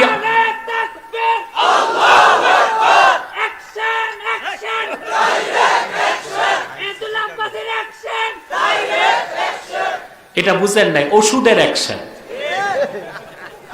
আমার কাছে তো আর ট্যাঙ্ক কামান নাই যে আমি সেই অ্যাকশন নিব। এটা কিসের অ্যাকশন? ঔষধের অ্যাকশন। ঔষধের অ্যাকশনও আছে, রিঅ্যাকশনও আছে, ঠিক কিনা? প্রিয় ভাই, কিন্তু তোমরা হঠাৎ স্লোগান দিলে রুগী তো মরে যাবে। রুগীর দিকেও লক্ষ্য রাখতে হবে, ঠিক কিনা? ধর্ষণ বেড়েছে, চুরি বেড়েছে, দুর্নীতি বেড়েছে দেশে। তার একটাই কারণ, পশ্চিমা শিক্ষাকে গ্রহণ করেছি, কোরআন কারিমের শিক্ষাকে বাদ দিয়েছে। কারণ ভাইয়ানা, আল্লাহ রাব্বুল আলামিনকে যারা অন্তর থেকে ভয় পায়, তাদেরকে অপরাধ মুক্ত রাখার জন্য আইন লাগে না, পুলিশ লাগে না, আদালত লাগে না, ডান্ডা লাগে না। আল্লাহর ভয়টাই তাদেরকে সেলফ ডিফেন্স প্রতিরক্ষার ব্যবস্থা করে দেয় গুনাহ থেকে, ঠিক কিনা বলেন? আল্লাহর ভয় যার আছে সে নিজেই নিজকে গুনাহ থেকে বাঁচায়। অতএব ধর্ষণ মুক্ত বাংলাদেশ করতে হলে সরকারকে আমার পরামর্শ, কোরআন হাদিসের শিক্ষাকে প্রাইমারি থেকে বিশ্ববিদ্যালয় পর্যন্ত বাধ্যতামূলক করতে হবে। রাষ্ট্রীয়ভাবে নামাজ প্রতিষ্ঠা করতে হবে। নামাজি, আল্লাহর পবিত্র সত্তার কসম, নামাজি গুনাহ করে না তা বলি না, কিন্তু কোন নামাজি পশুর মতো ধর্ষণ করে কোন মেয়েকে হত্যা করার অপরাধ বাংলাদেশে করেছে একটি ইতিহাস তোমরা দেখাতে পারবে? কারণ আল্লাহ পাক কোরআন কারীমে বলেছেন, উতলু মা উহিয়া ইলাইকা মিনাল কিতাবি ওয়া আকিমিস সালাহ ইন্নাস সালাতা তানহা আনিল ফাহশাই ওয়াল মুনকার। মুহাম্মদ সাল্লাল্লাহু আলাইহি সাল্লাম নামাজ প্রতিষ্ঠিত করুন, আর আপনার উম্মতকে আপনি ঘোষণা দিয়ে দেন, নিশ্চয়ই ইমানদারের নামাজ তাকে সকল অশ্লীল কাজ, গুনার কাজ থেকে রক্ষা করে। কোরআন হাদিসের শিক্ষা বাধ্যতামূলক করুন, আর প্রত্যেকটি স্কুল কলেজ প্রতিষ্ঠানে নামাজকে বাধ্যতামূলক করুন। কয়টা হলো? 3। মহিলাদের জন্য পর্দা বাধ্যতামূলক করতে হবে। পর্দা করবেন না মেয়েরা, দুনিয়াটাও ছোট হচ্ছে, আমার দেশের অ্যারিস্টোক্রেট মহিলা যারা, তাদের পোশাকও ছোট হচ্ছে। এটা এখন নাভির নিচে হাঁটুর উপর উঠতেছে। এই পোশাক আশাক যত বদমাশির হবে, জেনা ব্যভিচার ধর্ষণ তত বাড়বে। পর্দা করতে হবে, ঠিক কিনা? ওই যে আরেক বুদ্ধিজীবী বলেছিল পর্দা করলে নাকি মহিলাদের কষ্ট হয়। আমি জবাব দিয়েছি, আপনারা মিডিয়াতে দেখেছেন, ওটা বুদ্ধিজীবী না, বুদ্ধি প্রতিবন্ধী। সেজন্যই এই কথা বলেছে পর্দা করলে মহিলাদের অসুখ হবে। আর দেখা যাচ্ছে পর্দানশীল মহিলারাই সবচেয়ে ভালো আছে, ঠিক কিনা? অতএব আমি বলবো, কোরআন হুদাল লিল মুত্তাকিন, সকল সেই ব্যক্তি আল্লাহকে যারা ভয় পায় তাদের জন্য হেদায়েতকারী। বলেন সুবহানাল্লাহ। আল্লাহ কবুল করুন, আল্লাহ মঞ্জুর করুন, বলুন আল্লাহুম্মা আমিন। সাদাকাল্লাহুল আযীম ওয়া সাদাকা রাসূলুহুন নবিয়ুল কারীম ওয়া নাহনু আলা যালিকা মিনাশ শাহিদিন ওয়াশ শাকিরিন ওয়াল হামদুলিল্লাহি রাব্বিল আলামিন। আমি দিচ্ছি, আমি দীর্ঘ সময় আপনাদেরকে, আমি চিন্তাও করি নাই এত সময় থাকতে পারবো, কিন্তু গভীর রাত পর্যন্ত আপনাদের আগ্রহ, আপনাদের উপস্থিতি আমাকে আনন্দ দিয়েছে এবং আমাকে কথা বলার একটি সুযোগ করে দিয়েছে, আলহামদুলিল্লাহ। আমি আর আপনাদের কষ্ট দিচ্ছি না। বিদায় মুহূর্তে আমি আমার সংগঠনের ব্যাপারে দুটো কথা বলে যাই। আপনারা আমাদের সংগঠনে কাজ করেন, তাহরিকে খাতমে নবুয়ত অনেকেই করেন, অনেকে জি বলে ঠিক কাজ করে না, তাদের দাল মে কুছ কালা হয়, ঠিক কিনা? কাজের বেলায় নাই, কাজের বেলায় নাই। আমি আমার সংগঠনের নীতি নির্ধারণ করেছি, আমরা বেশি সংখ্যা চাই না, কোয়ান্টিটি চাই না, কোয়ালিটি চাই। কম লোক কাজ করবে সেটাই আমাদের প্রয়োজন। একটি কথা মনে রাখবেন, খাতমে নবুয়তের আন্দোলন করা সৌভাগ্যের বিষয়, এটা সবাইকে আল্লাহ তৌফিক দেন না, দেন। আর এই তাহরিকে খাতমে নবুয়ত এটা রাজনৈতিক কোনো সংগঠন নয়, ক্ষমতা দখলের সংগঠন নয়, এটা হলো ঈমান রক্ষার সংগঠন। কি সংগঠন? আপনাদেরকে আমি বলবো আমাদের সংগঠনে কাজ করার জন্য। এই সংগঠনের মূল কাজ খাতমে নবুয়তের আকীদা মানুষের মধ্যে প্রচার করা, আর খাতমে নবুয়ত অস্বীকারী কুখ্যাত কাফের কাদিয়ানীদের কুফরি মতবাদ থেকে দেশ ও জাতিকে রক্ষা করা। ঠিক কিনা? এটাই আমাদের সংগঠনের মূল কাজ। এই কাজ আপনাদের করা প্রয়োজন আছে না নাই? জোরে বলেন। মনে রাখবেন, অন্যান্য সংগঠনে ঘুরলে একটু ধান্দা আছে, পদ পদবি পাওয়া যায়, মিটিং এ গেলে টাকা পয়সা পাওয়া যায়। ঠিক কিনা? দল ক্ষমতায় থাকলে লাভ, আর দল ক্ষমতায় না থাকলেও লাভ। রাজনীতি করলে কিছু ধান্দা পানি থাকে, পদ পদবি থাকে। আমাদের সংগঠন দুনিয়ার কোনো ধান্দা আপনাকে দিবে না। তবে আল্লাহর পবিত্র সত্তার কসম, মন থেকে যদি খাতমে নবুয়তের ব্যানারে কাজ করে যান, আপনার নাজাতের জন্য আর কিছু লাগবে না। এটাই নাজাতের একমাত্র জারিয়া হয়ে যাবে। কথা বুঝতে পেরেছেন?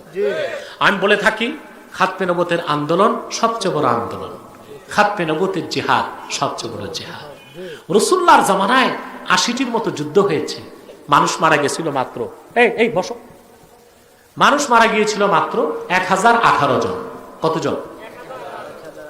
আর হযরত আবু বকর সিদ্দিক রাদিয়াল্লাহু তাআলা আনহুর জামানায় ইয়ামানের ইয়ামামায় এক শয়তান নবী দাবি করছিল। শয়তানটার নাম ছিল মুসাইলামাতুল কাজ্জাব। কি নাম? তাকে হত্যা করতে সিদ্দিকে আকবর খালেদ সাইফুল্লাহর নেতৃত্বে ৩০,০০০ সাহাবী পাঠিয়েছেন। ইতিহাস সাক্ষী, ওই একদিনের যুদ্ধে ২৪০০ সাহাবী শাহাদাত বরণ করেছিল। কত? ২৪০০। তার মধ্যে ৭৫০ ছিলেন কোরআনের হাফেজ সাহাবী। ২৪০০ সাহাবীর রক্তের বিনিময়ে মিথ্যা নবুয়তের দাবিদার মুসাইলামা ধ্বংস হয়ে জাহান্নামে গেছে, মুসলমানের বিজয় এসেছে। তা আপনারাই বলুন, খাতমে নবুয়তের জিহাদের চেয়ে বড় কোনো জিহাদ আছে? খাতমে নবুয়তের আন্দোলনের চেয়ে বড় কোনো আন্দোলন আছে? এই আন্দোলন করার সুযোগ আপনাদের করে দিয়েছে একমাত্র বাংলাদেশে তাহরিকে খাতমে নবুয়ত। আপনাদের সৌভাগ্য মনে করে কাজ করা উচিত। উচিত কিনা বলেন? জোরে বলেন। আমার কাছে প্রিয় সাধারণ কর্মী, আলেম ওলামাকে আমি দায়িত্ব কম দেই। অধিকাংশ আলেমের একটা ধান্দা থাকে, আলেম হয় কোনো দরবারের, নয় কোনো দলের। আর হাঁটু সবসময় পেটের দিকে আসে। হাঁটু মুড়লে কোন দিকে আসে? পেটের দিকে। সাধারণ জনগণ দিনের স্বার্থে, দিনের পক্ষে কাজ করে। আপনাদেরকে এগিয়ে আসতে হবে। পারবেন না ইনশাআল্লাহ? মনে রাখবেন, ইসলাম ও মুসলমানের বিরুদ্ধে বাংলাদেশের সবচেয়ে বড় ফিতনা হলো কাদিয়ানি ফিতনা। আজকে ৭১ টিভিতে, ডিবিসিতে মাদ্রাসার বিরুদ্ধে, আলেম ওলামার বিরুদ্ধে যা হচ্ছে, তার সব কিছুর পিছনেই দেখবেন কাদিয়ানিদের চক্রান্ত আছে। আপনারা দেখেছেন লাইভ শোতে ওই কুখ্যাত বুদ্ধিজীবী কাদিয়ানিদের দালালি করেছে। আমি তাকেও কাফের ঘোষণা করেছি, এবং সে অত্যন্ত লজ্জিত অবস্থায় মস্তক নত করে পলায়ন করেছে। এর থেকে আপনাদের অনুমান করা উচিত যে কাদিয়ানীদের চক্রান্ত বাংলাদেশে কতটা ভয়ঙ্কর ভাবে চলছে। আপনাদের আর চুপ থাকার সময় নেই। কাদিয়ানীদের ফিতনাকে নির্মূল করার জন্য সকল দলের আলেমকে এক হতে হবে। তাহরিকে খাতমে নবুয়ত বাংলাদেশ, হেফাজত ইসলাম বাংলাদেশ, সকল মাদারিসে আরাবিয়া, সকল আলিয়া মাদ্রাসা, সকল পীর, সকল দরবার, সকল দলকে এক হতে হবে। তারপরেও রক্তের বিনিময় হলো বাংলাদেশে কাদিয়ানীদেরকে রাষ্ট্রীয়ভাবে অমুসলিম ঘোষণার দাবি আদায় করতেই হবে, করতেই হবে, করতেই হবে। সেজন্য জানমাল দিতে যদি হয়, কারা কারা প্রস্তুত আছেন হাত তুলে দেখা।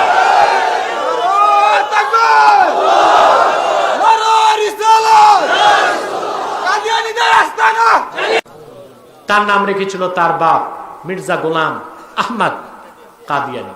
সাবধান, তাকে গোলাম আহমদ বলা যাবে না, কারণ গোলাম আহমদ অর্থ আহমদ এর গোলাম।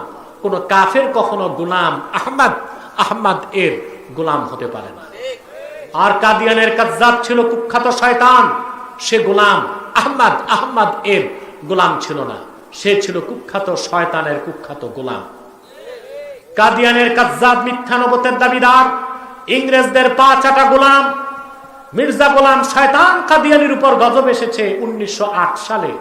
যখন গজব এসেছে, কাদিয়ানের কাজ্জাব মিথ্যা নবুয়তের দাবিদার, ইংরেজদের পা চাটা গোলাম মির্জা গোলাম শয়তান কাদিয়ানি 1908 সালে ধ্বংস হয়ে কুখ্যাত জাহান্নামের কুখ্যাত কুকুরে পরিণত হয়েছে, তার অনুসারীরাও ধ্বংস হয়েছে। বর্তমানে কিছু কাদিয়ানি, তার অনুসারী কিছু কাদিয়ানি বাংলাদেশে আছে। বাংলাদেশে তারা এই পর্যন্ত 84টি সেন্টার করে ফেলেছে, আপনাদের কুমিল্লাতেই কয়েকটি সেন্টার করে ফেলেছে। এটার জন্য দায়ী আলেম সমাজ। তারা কাদিয়ানীদের জঘন্য ফিতনার ব্যাপারে জনগণকে যতটুকু সচেতন করা দরকার তা করে নেই, বরং এই কুখ্যাত কাফেরদের ফিতনার বিরুদ্ধে দুটো সংগঠন বাংলাদেশে সোচ্চার, একটি তাহরিকে খাতমে নবুওয়াত বাংলাদেশ আর একটি হেফাজত ইসলাম বাংলাদেশ। আজকে কিছু ভণ্ড পীর আছে, ভণ্ড বক্তা আছে, হেফাজতকে গালিগালাজ করে, আর আমি হেফাজতের পক্ষ নেই বলে আমাকে বলে গোলাপি ওহাবি। আমি যদি গোলাপি ওহাবি হইতো বাংলাদেশে সুন্নিকে। আমি তো বলে থাকি মাসলাকগত দ্বন্দ্ব থাকতেই পারে, যার যার মাসলাক তার তার কাছে, দিন ইসলাম সবার, ঠিক কিনা? দিন ইসলাম সবার, এই ক্ষেত্রে দ্বন্দ্বের আর সুযোগ নাই। আমার মাসলাকের কাজ আমার কাছে, তোমার মাসলাকেরটা তোমার কাছে, আমার টুপি আমার কাছে, তোমার টুপি তোমার কাছে, আমার পীর আমার কাছে, তোমার পীর তোমার কাছে, কিন্তু দিন ইসলাম তো আমাদের সবার। তাহরিকে খাতমে নবুওয়াত বাংলাদেশ, হেফাজত ইসলাম বাংলাদেশ এই ক্ষেত্রে এক নীতিতে বিশ্বাসী। যে কোনো কিছুর বিনিময়ে বাংলাদেশে কাদিয়ানীদেরকে অমুসলিম ঘোষণা করতেই হবে। তোমরা যারা ফতুয়াবাজি করো, ভণ্ড পীর ভণ্ড বক্তারা, তোমাদেরকে তো আমি টেনে নারায়ণগঞ্জে খাতমে নবুওয়াত আন্তর্জাতিক মহাসম্মেলনের সুযোগ দিয়েছিলাম, ঠিক কিনা? কথা বলার জন্য, কিন্তু সেই মূল্যায়নটা ধরে রাখতে পারো নাই তোমরা, কারণ কয়লা ধুইলে ময়লা যায় না। আমি চেষ্টা করেছিলাম তোমাদেরকে কুখ্যাত কাফের কাদিয়ানীদেরকে অমুসলিম ঘোষণার দাবি আদায়ের যে আন্দোলন করে যাচ্ছে তাহরিক হেফাজত, সে আন্দোলনে তোমরাও যেন সামিল থাকো। আন্দোলন তো করতে পারো না, বরং বিরোধিতা করো। এটাও পক্ষান্তরে পরোক্ষভাবে ইসলামেরই বিরোধিতা হচ্ছে, ঠিক কিনা বলে? যারা খাতমে নবুওয়াতের আন্দোলন করে তাদের বিরোধিতা করাটা পরোক্ষভাবে ইসলামেরই বিরোধিতা হচ্ছে, কাফের মুশরিকদেরকে পরোক্ষভাবে সহযোগিতা করা হচ্ছে, ঠিক কিনা বলে? অতএব তাদেরকে কাদিয়ানীদেরকে অমুসলিম ঘোষণার দাবি আদায় করতে হবে, এবং সেই দাবি আদায় হবেই হবেই হবে। সেজন্য যদি কয়েক লক্ষ মানুষের জীবন দিতে হয়, তাহরিকে খাতমে নবুওয়াত প্রস্তুত আছে বাংলাদেশ। আপনাদেরকে প্রস্তুত থাকতে হবে। রাজি আছেন? ডাক আসলে দৌড়িয়ে যাবেন ইনশাআল্লাহ। আল্লাহ কবুল করুন, আল্লাহ মঞ্জুর করুন, বলুন আল্লাহুম্মা আমিন। আমি আরেকটি কথা বলতে বাধ্য হচ্ছি। একটি বিষাক্ত জীবাণু আপনাদের সমাজে ছড়িয়ে যাচ্ছে। বলুন তো সেই ভাইরাসটার নাম কি? করোনা না, এটা তো জানেন, সুদ।